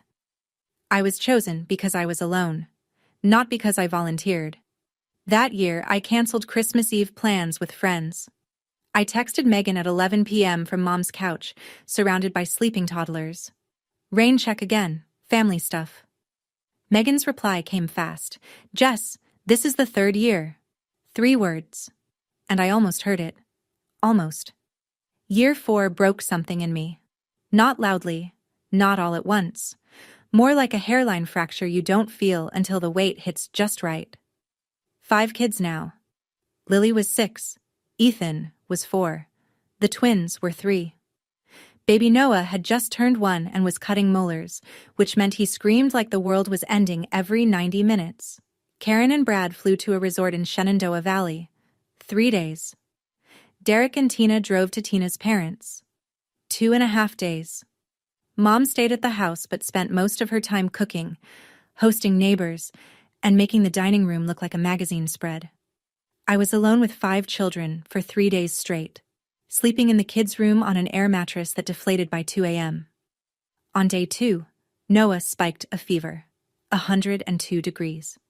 I called Karen. No answer. She was at the spa. I called Mom, who was downstairs icing a cake. Just give him Tylenol. You're a nurse, Jessica. I loaded 5 children into my car and drove to urgent care. Noah in his car seat screaming, the twins buckled in behind me, kicking the back of my seat. Lily holding Ethan's hand, asking me if Noah was going to be okay. The copay was $180. I paid with my debit card. Nobody offered to pay me back. When Karen got home on the 26th, tan and rested, she asked, "Is Noah okay?" I said yes. She reached into her bag and pulled out a candle. "We brought you this from the gift shop." A $12 candle. For 3 days of solo childcare, a fever scare, and a $180 urgent care bill. I drove home that night and sat in my car in the apartment parking lot for 20 minutes. I didn't cry. I didn't call anyone. I just felt something close quietly inside me. Like a door shutting, not slamming, just clicking shut the way a latch does when you finally let it go. That was the Christmas that changed something in me. Not anger, something quieter. The thing about being the reliable one is that people stop seeing you. They see what you do. They see the hands that fold the laundry and the car that shows up on time and the voice that says okay on the phone. But they stop seeing the person behind all of it. It wasn't just Christmas. Every time Mom needed a ride to the eye doctor, she called me, not Karen, who lived 15 minutes closer. Not Derek, who worked from home on Fridays. Me, because I was the flexible one. Every holiday, I was the one who drove over the day before to clean the house, set the table, arrange the guest towels. Karen showed up with a store-bought pie and a smile. Derek showed up with nothing and nobody questioned it. Mom introduced me to neighbors the same way every time. "This is my youngest. She's always so helpful." Not, "She's a registered nurse." Not, "She just got promoted." Just helpful. Like a household appliance with a name. And when I graduated from my RN program, cap, gown, the whole thing, not one of them came. Mom had a migraine. Karen said Lily had a playdate. Derek said he forgot the date. Megan was the only person there. She brought flowers and took a photo of me holding my diploma in the parking lot. I still have it. It's the only graduation picture I own. That night, I opened the family group chat. Mercer family. And scrolled. 3 years of messages. Nearly every single one was either Mom assigning me a task or Karen forwarding a to-do list. Doctor appointment reminders, grocery runs, pickup times, babysitting instructions. Not one message in 3 years that said, "How are you, Jessica?" Not one. I used to tell myself they were just busy, but busy people still show up for the things that matter to them. I just wasn't one of those things. So here I was, late November, 4 Christmases deep in a pattern I'd finally named, and on my kitchen counter sat a notebook full of numbers that represented the first thing I'd ever saved for that was just for me. $2,340, 6 months of overtime, 6 months of packing lunches, 6 months of saying no, I'll make coffee at home every single morning. I could recite the math in my sleep. 4 extra night shifts a month at time and a half, minus what I put toward rent, minus groceries, and whatever was left went into the envelope I kept in my sock drawer. Megan and I had planned this trip down to the hour, an Airbnb 2 blocks from the beach, a seafood shack she'd read about online, a sunrise walk on the first morning, rocking chairs on the porch. I hadn't seen the ocean since I was 15. Then my phone buzzed. Group chat. Mom. Jessica, I'm forwarding Karen's list. The kids' schedule is the same as last year. Don't forget Noah's eardrops. Same as last year. Like it was already done. Like I had already said yes. Like the notebook and the overtime and the 6 months of going without didn't exist, because to her, they didn't. I stared at that message for a long time. 6 months of extra shifts for a trip she didn't even bother to ask about before canceling it in her head. I wonder, if you were sitting where I was, holding that phone, what would you have felt? Have you ever saved for something that was finally, truly yours, and then watched someone treat it like it was nothing? I'd love to hear your story in the comments. I put the phone face down on the table. The screen went dark. For the first time in 4 years, I didn't type okay. 2 days later, Megan and I sat in a booth at Hal's Diner off Route 15 after a 12-hour shift. The kind of tired where the fluorescent lights feel personal. I had a sweet tea. She had a basket of fries she wasn't touching. "So, what are you going to do?" she said. I turned my straw in circles. "I haven't replied to the group chat." "I know. That's not what I asked." I looked at her. "If I go to the beach, my mom will lose it." "Your mom is going to lose it no matter what you do that isn't exactly what she planned." Megan dipped a fry and pointed it at me. "Do you actually want to cancel the trip?" "No." "Then don't. It's not that simple." "It is that simple. You just don't want it to be, because simple means dealing with the fallout." She set the fry down. "Jess, your mom's been mad every time you've wanted anything for yourself. You went to nursing school and she said it was a phase. You moved into your own apartment and she called it a waste of money. Her being upset is not the measuring stick for whether you're doing the right thing." I didn't answer. She was right, and I hated it. "What if they never forgive me?" I said. Megan leaned back in the booth. "What if you never forgive yourself for missing another Christmas of your own?" The diner hummed around us, plates clattering, the cook yelling an order number, a couple laughing by the register. I picked up my tea and took a long sip. "I'm going," I said. "I'm not canceling." Megan smiled. Just barely. Like she'd been waiting a long time to hear me say it. The only question now was whether I'd tell my family before I left, or let them find out on their own. The call came on a Wednesday evening. I was rinsing dishes in my apartment when my phone lit up with a name I didn't expect. Aunt Pauline? Pauline Hayes, my mother's younger sister, retired teacher. Lived alone in Keswick, 40 minutes south. She showed up to family events maybe twice a year, smiled politely, and left early. Most of the family thought she was just private. I'd always sensed it was something more. "Jessica, I hope I'm not catching you at a bad time." "No, Aunt Pauline. What's going on?" She paused. "I saw the group chat. Your mother posted that schedule and tagged you like you're the hired help. I just wanted to check. Are you okay?" I almost dropped the plate I was holding. I'd forgotten Pauline was in the group chat. She never posted, never reacted. I assumed she'd muted it years ago. She hadn't. "I'm okay," I said. "I'm just figuring things out." "I know what that means." Her voice softened. "When I was your age, Linda made me organize every family reunion. Invitations, food, cleanup, all of it. I did it for 8 years. Not once did anyone offer to help. And when I finally stopped, your mother told the entire family I was the selfish one." She laughed, but it wasn't a happy sound. "Sound familiar?" My throat tightened. "What did you do?" "I stopped showing up until they treated me like a guest, not the staff. Took about 2 years. But they came around." I was quiet. She let me be.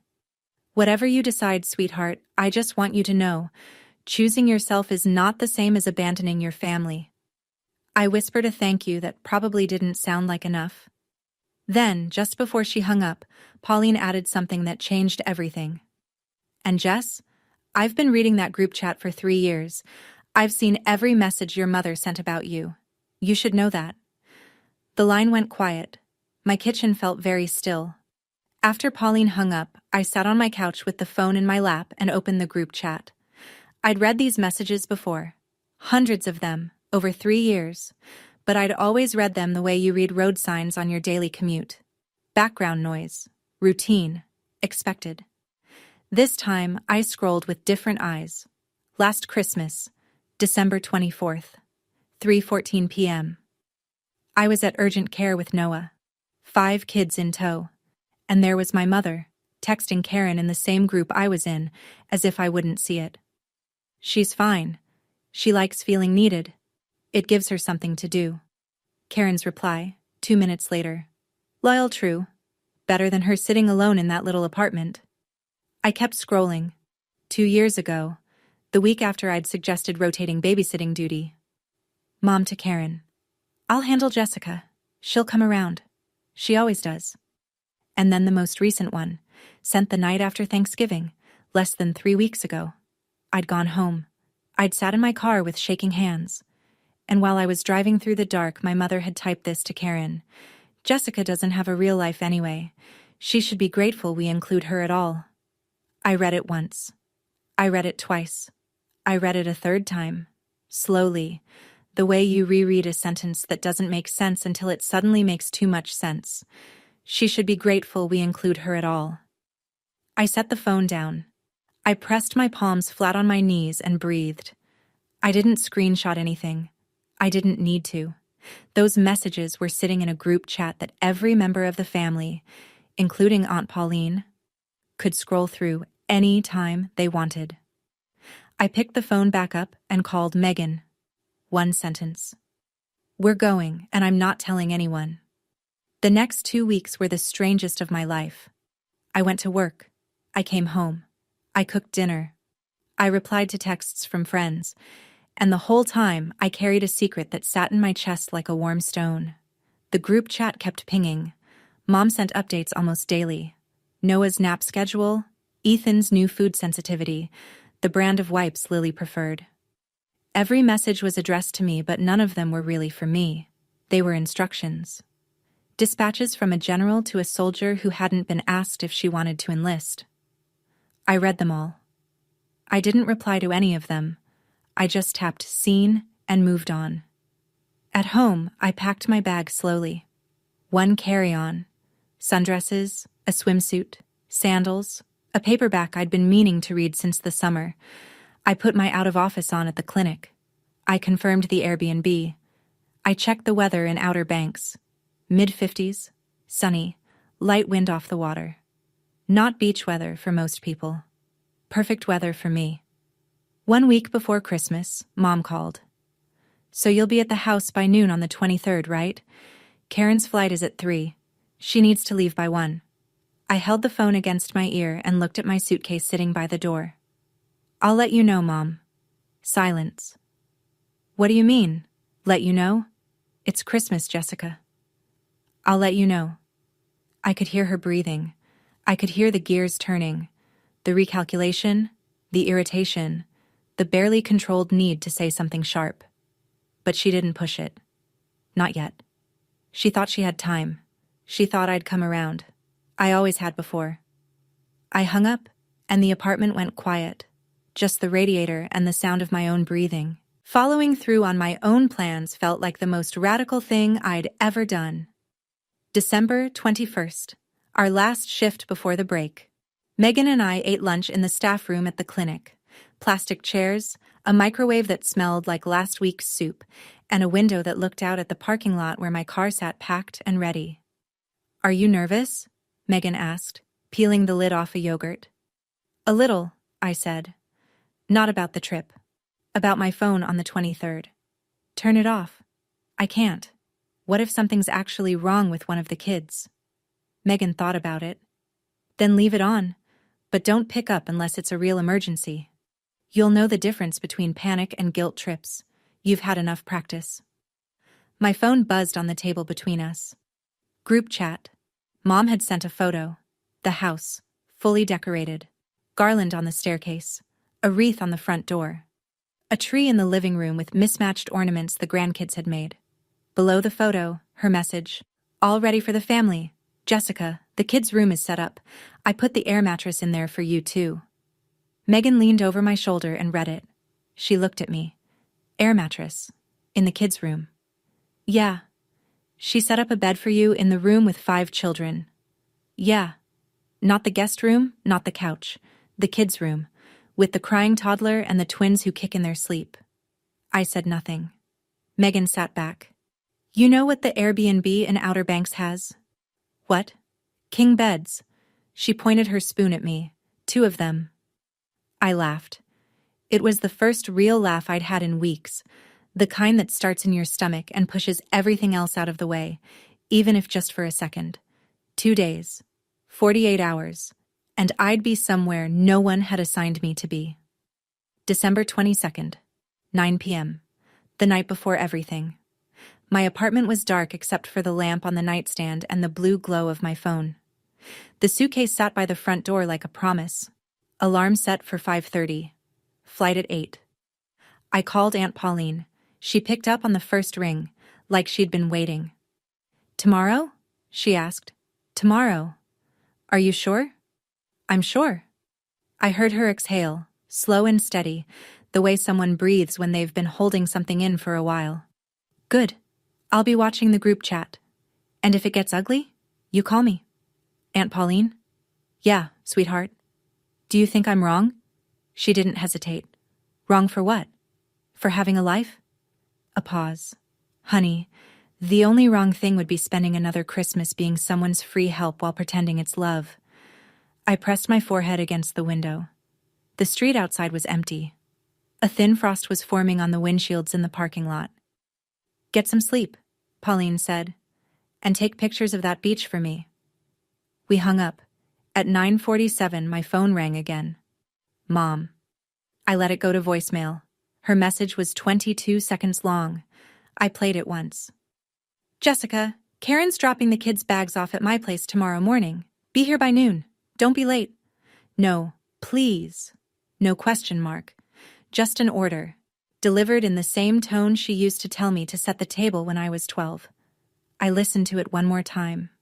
Then I deleted it. I lay down. Pulled the blanket up. Set my alarm. Closed my eyes. The wind scraped against the window. The radiator clanged once, then settled. Tomorrow morning I would be at the airport, and my family would be waiting at the door. 5:30 a.m. The alarm went off in the dark. I didn't hit snooze. I was already awake. I'd been lying there since 5, staring at the ceiling, listening to my own heartbeat, waiting for the guilt to come crawling in. It didn't. I showered, dressed. Jeans, a light sweater, my good boots. I looked at myself in the mirror over the bathroom sink and saw someone I almost didn't recognize. Not because I looked different, but because I looked ready. Megan pulled up at 6:15, headlights in the dark. I locked my apartment, wheeled my suitcase down the stairs, and loaded it into the trunk of her car. The morning air was sharp enough to sting. Ready? She said. Ready. We drove to the airport in the kind of quiet that doesn't need filling. The highway was mostly empty. A few trucks, a couple of early commuters. Christmas lights blinked from the houses along Route 29. At the airport, everything moved in a blur. Check-in, security, gate B7, 2 seats by the window. At 8 a.m., my phone lit up. Group chat. Mom. Good morning. Karen's dropping the kids at 10. See you at noon. An exclamation point. A smiley face. She had no idea. I read the message. Megan glanced at my screen but didn't say anything. She opened her book. I put the phone in my bag. At 8:20, they called our boarding group. I handed over my pass, walked down the jetway, and found my seat. Window side. The engines hummed. The cabin lights dimmed. And then we were moving. Rolling. Tilting. Lifting. I looked out the window as the ground got smaller. Somewhere down there, my mother was setting out juice boxes for 5 kids and saving me a spot on an air mattress. Above the clouds, it was nothing but sun. We landed just after 10. Outer Banks smelled like salt and pine, nothing like Virginia in December. The air was cool, but there was warmth underneath it, the kind that comes off the water when the sun's been on it all morning. Megan picked up the rental car. I turned my phone back on. 6 missed calls from Mom, 3 from Karen. 1 text from Derek. Hey, where are you? Mom's calling me. The group chat had gone from quiet to detonation. 11:58 a.m. Mom. Jessica, where are you? Karen's already gone.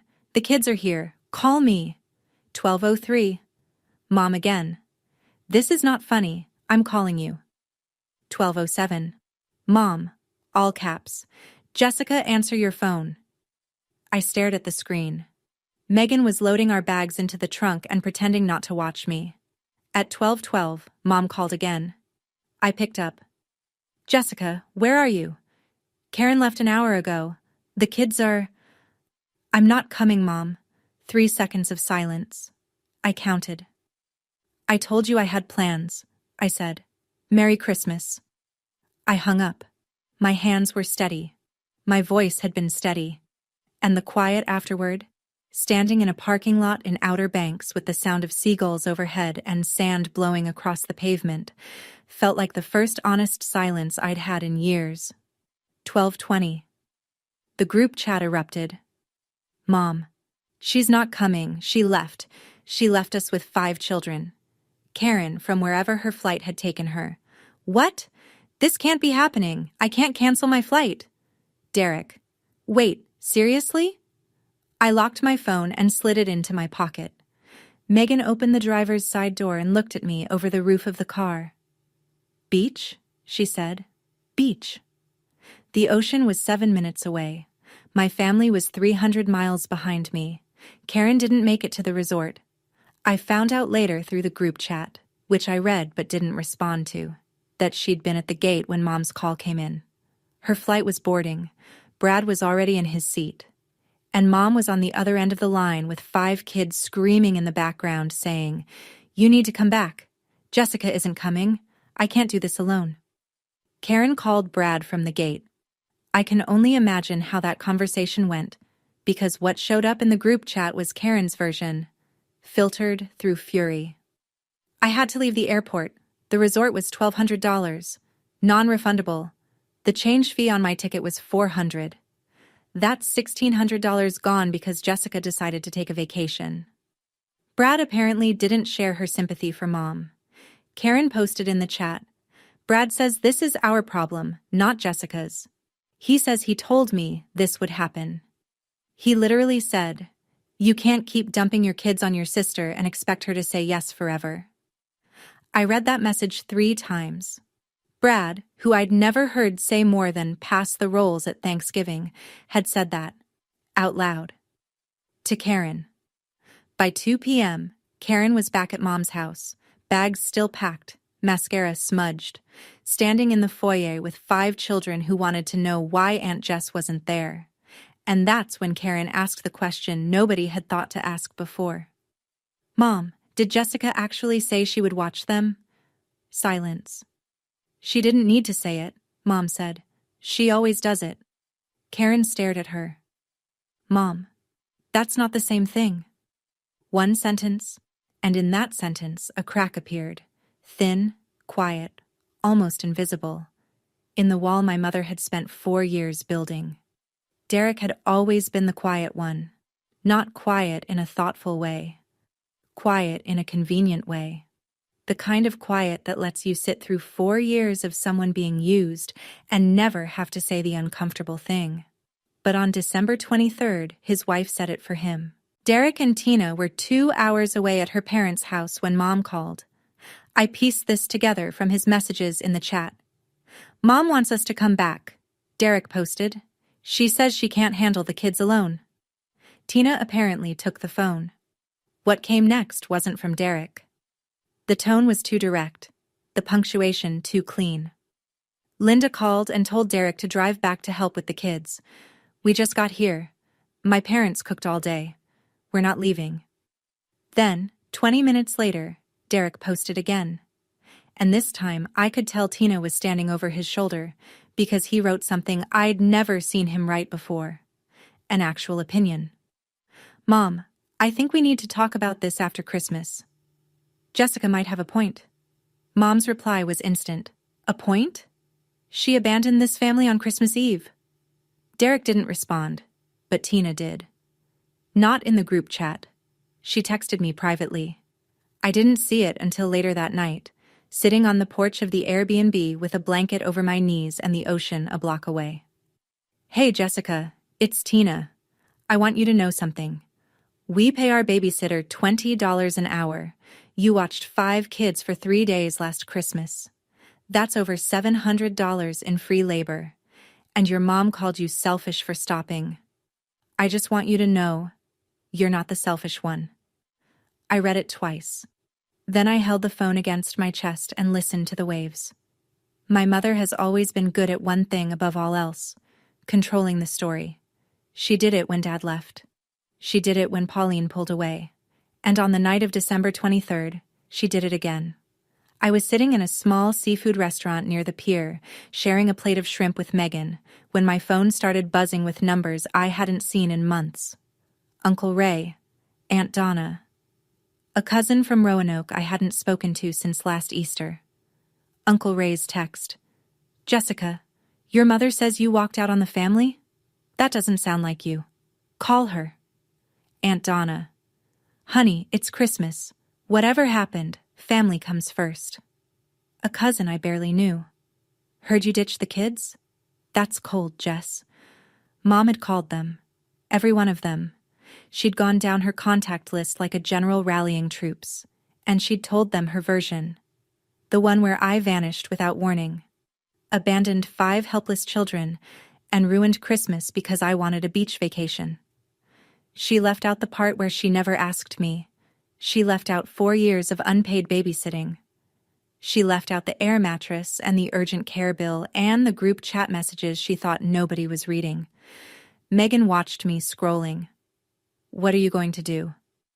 Nothing. Not tonight. I set my phone face down on the table and picked up a shrimp. My mother had spent 30 years building the story of who she was, the sacrificing mother, the selfless matriarch, and I'd spent 27 years being a supporting character in it. For the first time, I wasn't playing my part, and she couldn't handle that the show wasn't going the way she directed, but she forgot one thing. Aunt Pauline was in that group chat, and Pauline had been reading every word. At 10:14 p.m., a private message from Pauline.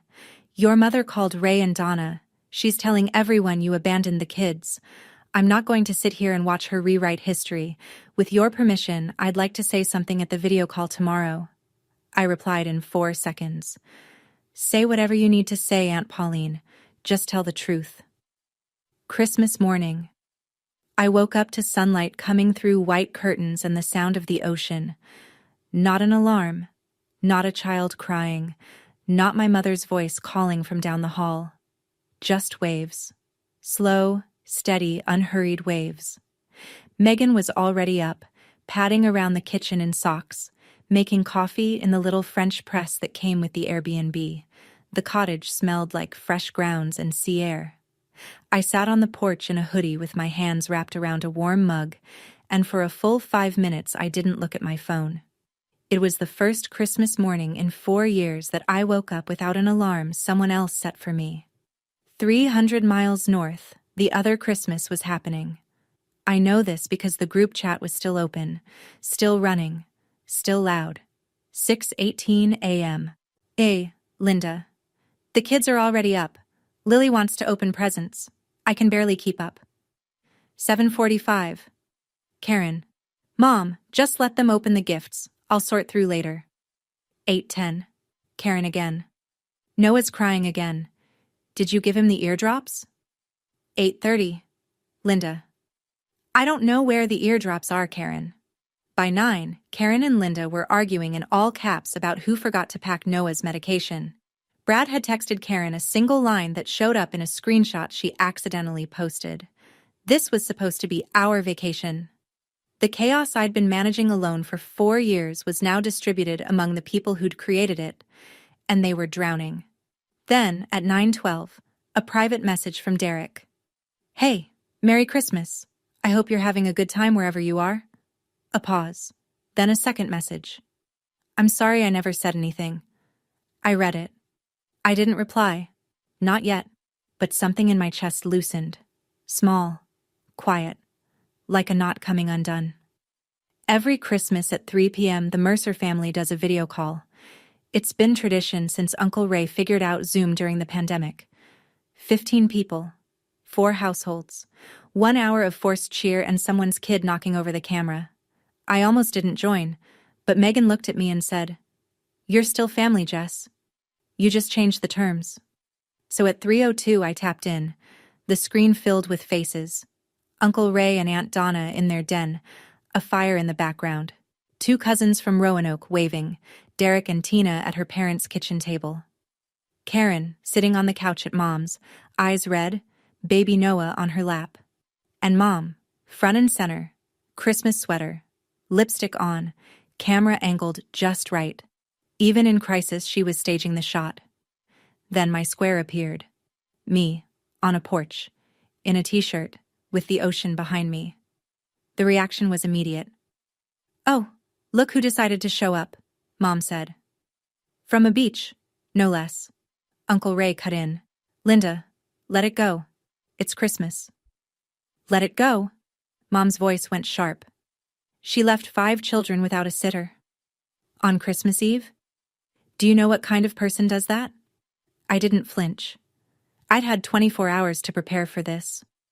"Mom, you never asked me to babysit," I said. "You told me I was going to. I had plans. I told you I had plans. You ignored me." "Plans? A vacation? Over family? When was the last time anyone in this family asked me what I wanted for Christmas?" Nobody spoke. 2 seconds. 3. And then, from a small square in the bottom corner of the screen, Aunt Pauline unmuted herself. "Linda," she said, "I think it's time we talked about this honestly." Every face on that call went still. Pauline's camera was angled slightly upward. You could see the ceiling fan in her living room turning slowly behind her. She was wearing a gray cardigan, reading glasses pushed up on her forehead. Calm the way only someone who's been thinking about this for a long time can be calm. "Linda, I love you," she said. "You're my sister. But I've been watching what you do to Jessica for 4 years, and I watched you do the same thing to me for 8 years before that." Mom's face tightened. "Pauline, this is not about you." Uncle Ray's voice, firm. "Linda, let her finish." Pauline continued. "I'm in the family group chat. I've read every message, every schedule you sent Jessica without asking, every list Karen forwarded like Jessica was on payroll, and I've seen how you talk about her when you think she isn't paying attention. What are you talking about? Do you want me to read it, Linda?" Pauline's voice didn't waver. "Because I saved screenshots. Not because I was building a case. Because when I read those messages, I felt sick. And I wanted to remember what it looked like. So I'd never let it happen to anyone else in this family. Pauline, don't you dare." 3 weeks ago, after Thanksgiving, you wrote to Karen. The screen froze. Not technically. Nobody lost their connection. But every single square on that call went motionless. 15 people, 15 tiny rectangles of silence. Pauline paused. She was giving my mother one last chance to stop it herself. Mom said nothing. Watching that call from my porch in Outer Banks, I held my breath. Because I knew what was coming. I knew what those messages said. And in a few seconds, so would everyone else. And I wondered, have you ever had a moment where the truth you'd been afraid of was about to be said out loud? By someone you didn't expect?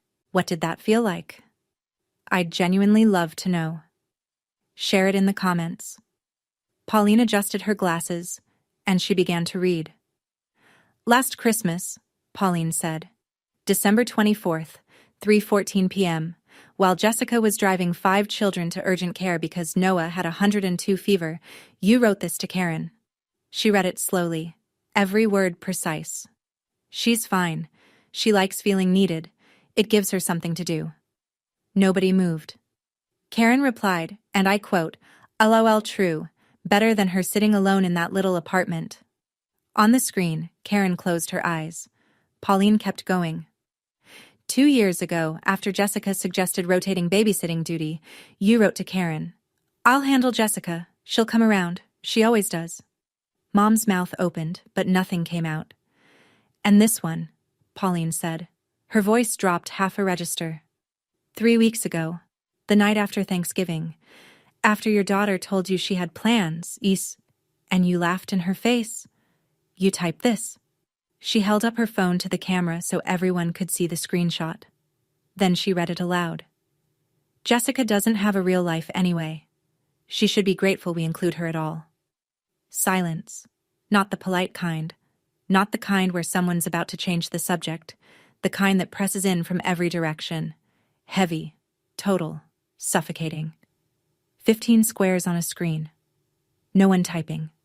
No one shifting. Somewhere in my mother's living room, the furnace clicked on.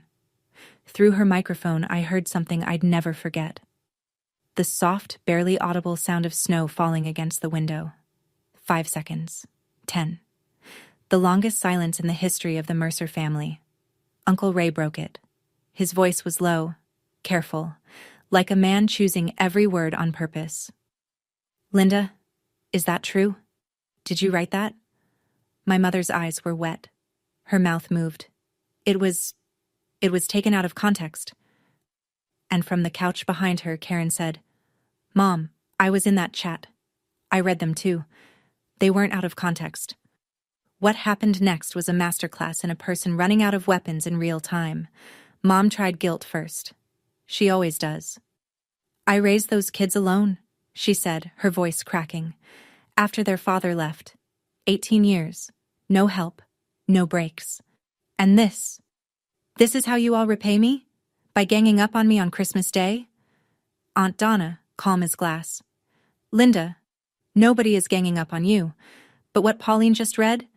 That's not how you talk about your own daughter. Mom pivoted. Gaslight. Second weapon. Jessica is being dramatic. She's always been the sensitive one. One vacation and suddenly the whole family is against me. Derek, who hadn't spoken up for me once in 4 years, unmuted himself. Mom, she's not being dramatic. His voice was halting, like a man unlearning silence in real time. She asked us to take turns 3 years ago. We all said no. I said nothing. That's on me. Mom stared at his square on the screen. Then she turned to Uncle Ray. Social pressure. Her last play. Ray, you're her uncle. Tell her she's wrong. Tell her family comes first. Uncle Ray didn't blink. Family does come first, Linda. That includes Jessica. And from what I'm hearing, she hasn't come first in a long time. That's when Mom started crying. But even through the tears, even through the shaking, I noticed what she did next. She turned her camera toward the living room, where 5 children sat on the carpet surrounded by wrapping paper. Look at them, she said. They're confused. They don't understand what's happening. This is what Jessica did to them. From somewhere behind the camera, Karen's voice. Tired, raw, done. Mom, stop. Jessica didn't do this. We did. The screen flickered. Karen had moved. And my mother sat alone in the frame, crying into the silence of her own making. I hadn't said a word during any of it. I'd watched from my little square on the screen, the ocean behind me, the wind in my hair, 15 faces staring at a truth that had been sitting in plain sight for years. I hadn't needed to say anything. The messages said it. Pauline said it. Even Karen said it. But now the call had gone quiet, and every rectangle on that screen was looking at me, waiting. So I spoke. Mom, I love you. I love this family. I kept my voice level, not angry, not shaking, just clear. But I spent 4 Christmases being your babysitter. I paid $180 for Noah's urgent care visit that no one reimbursed.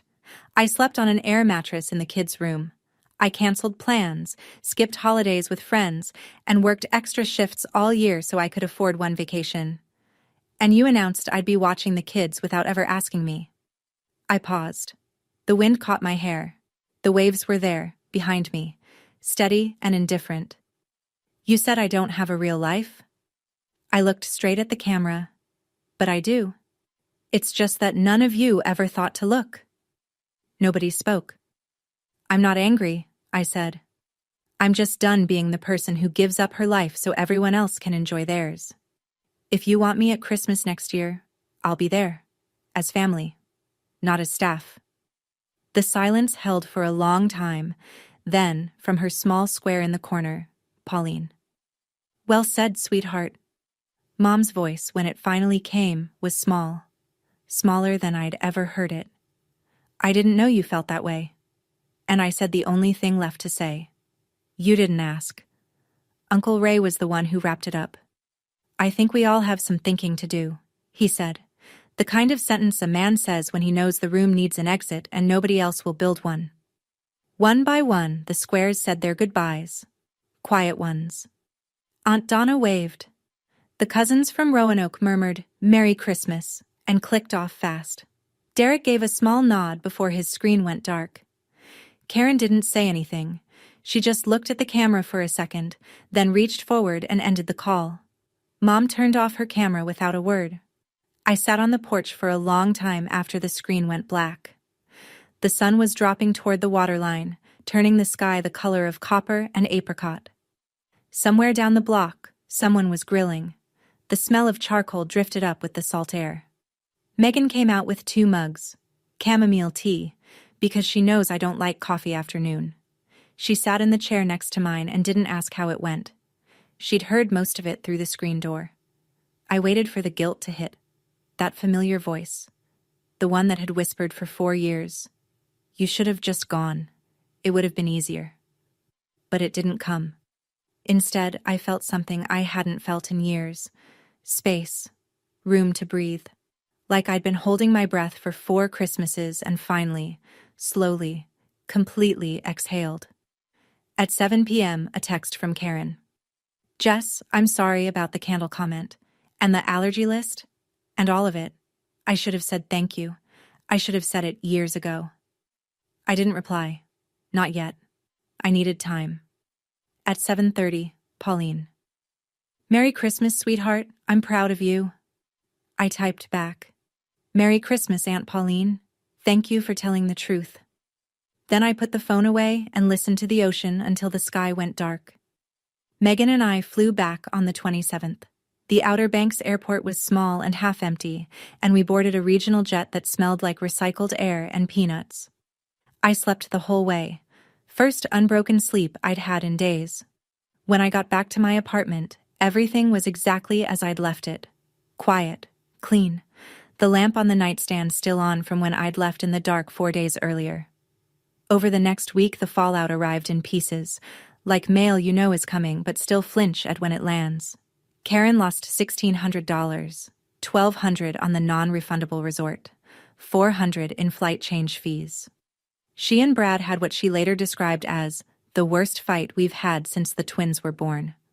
Brad told her what he'd apparently been thinking for years, that relying on me every Christmas wasn't generosity, it was entitlement. By New Year's, they'd started looking for a professional babysitter, a paid one. Derek Venmo'd me $180 on December 29th. No note, no message, just the number, the exact amount of Noah's urgent care copay from last year. I stared at it for a while.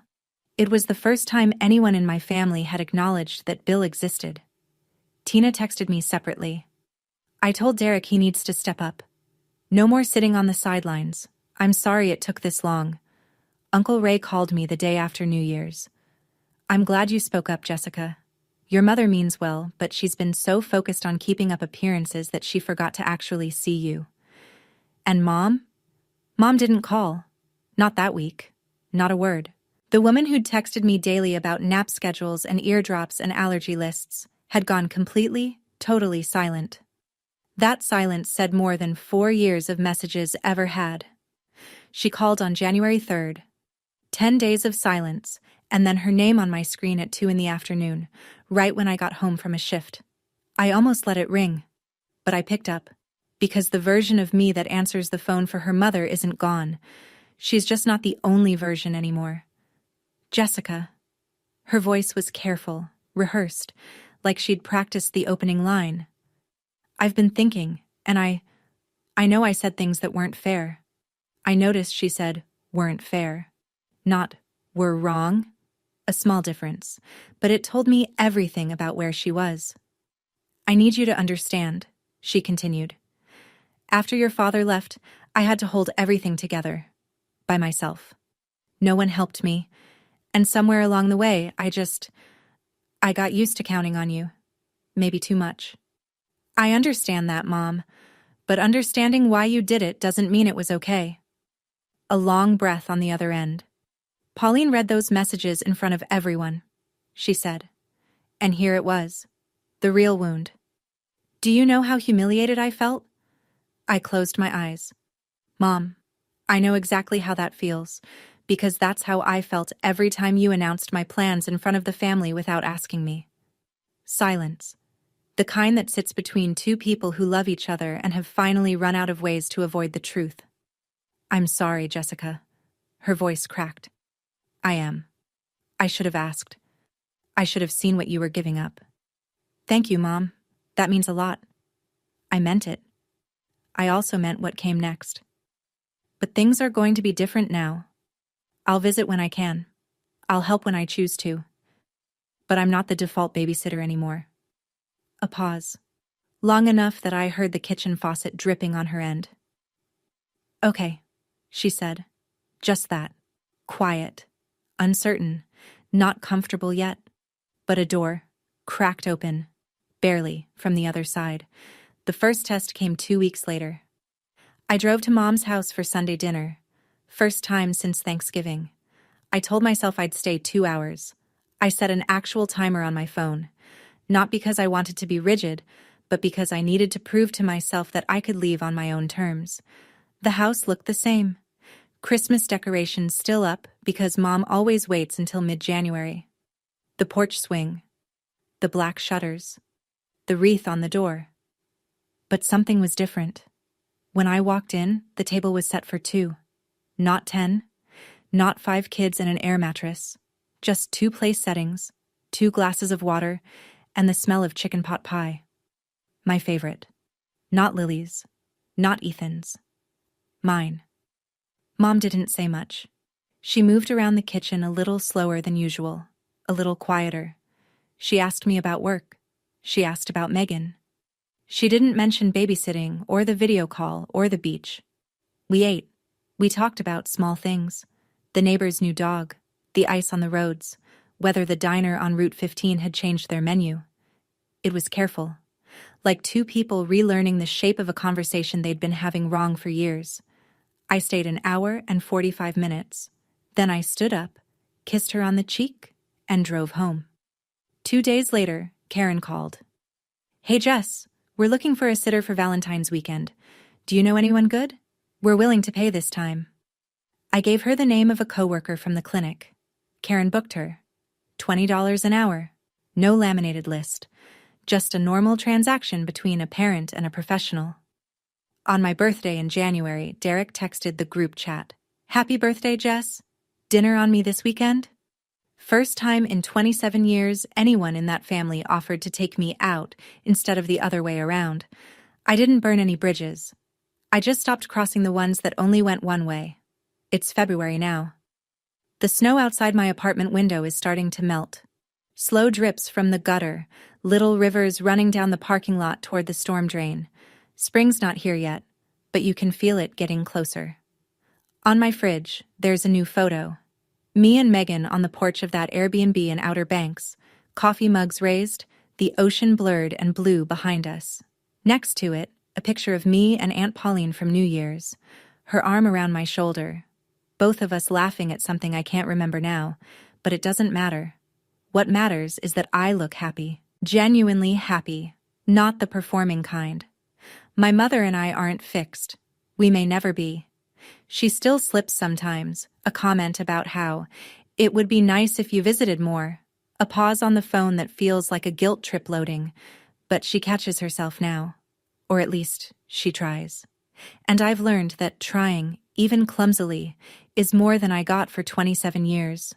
For a long time, I thought love meant making yourself useful, that if I stopped helping, I'd stop mattering.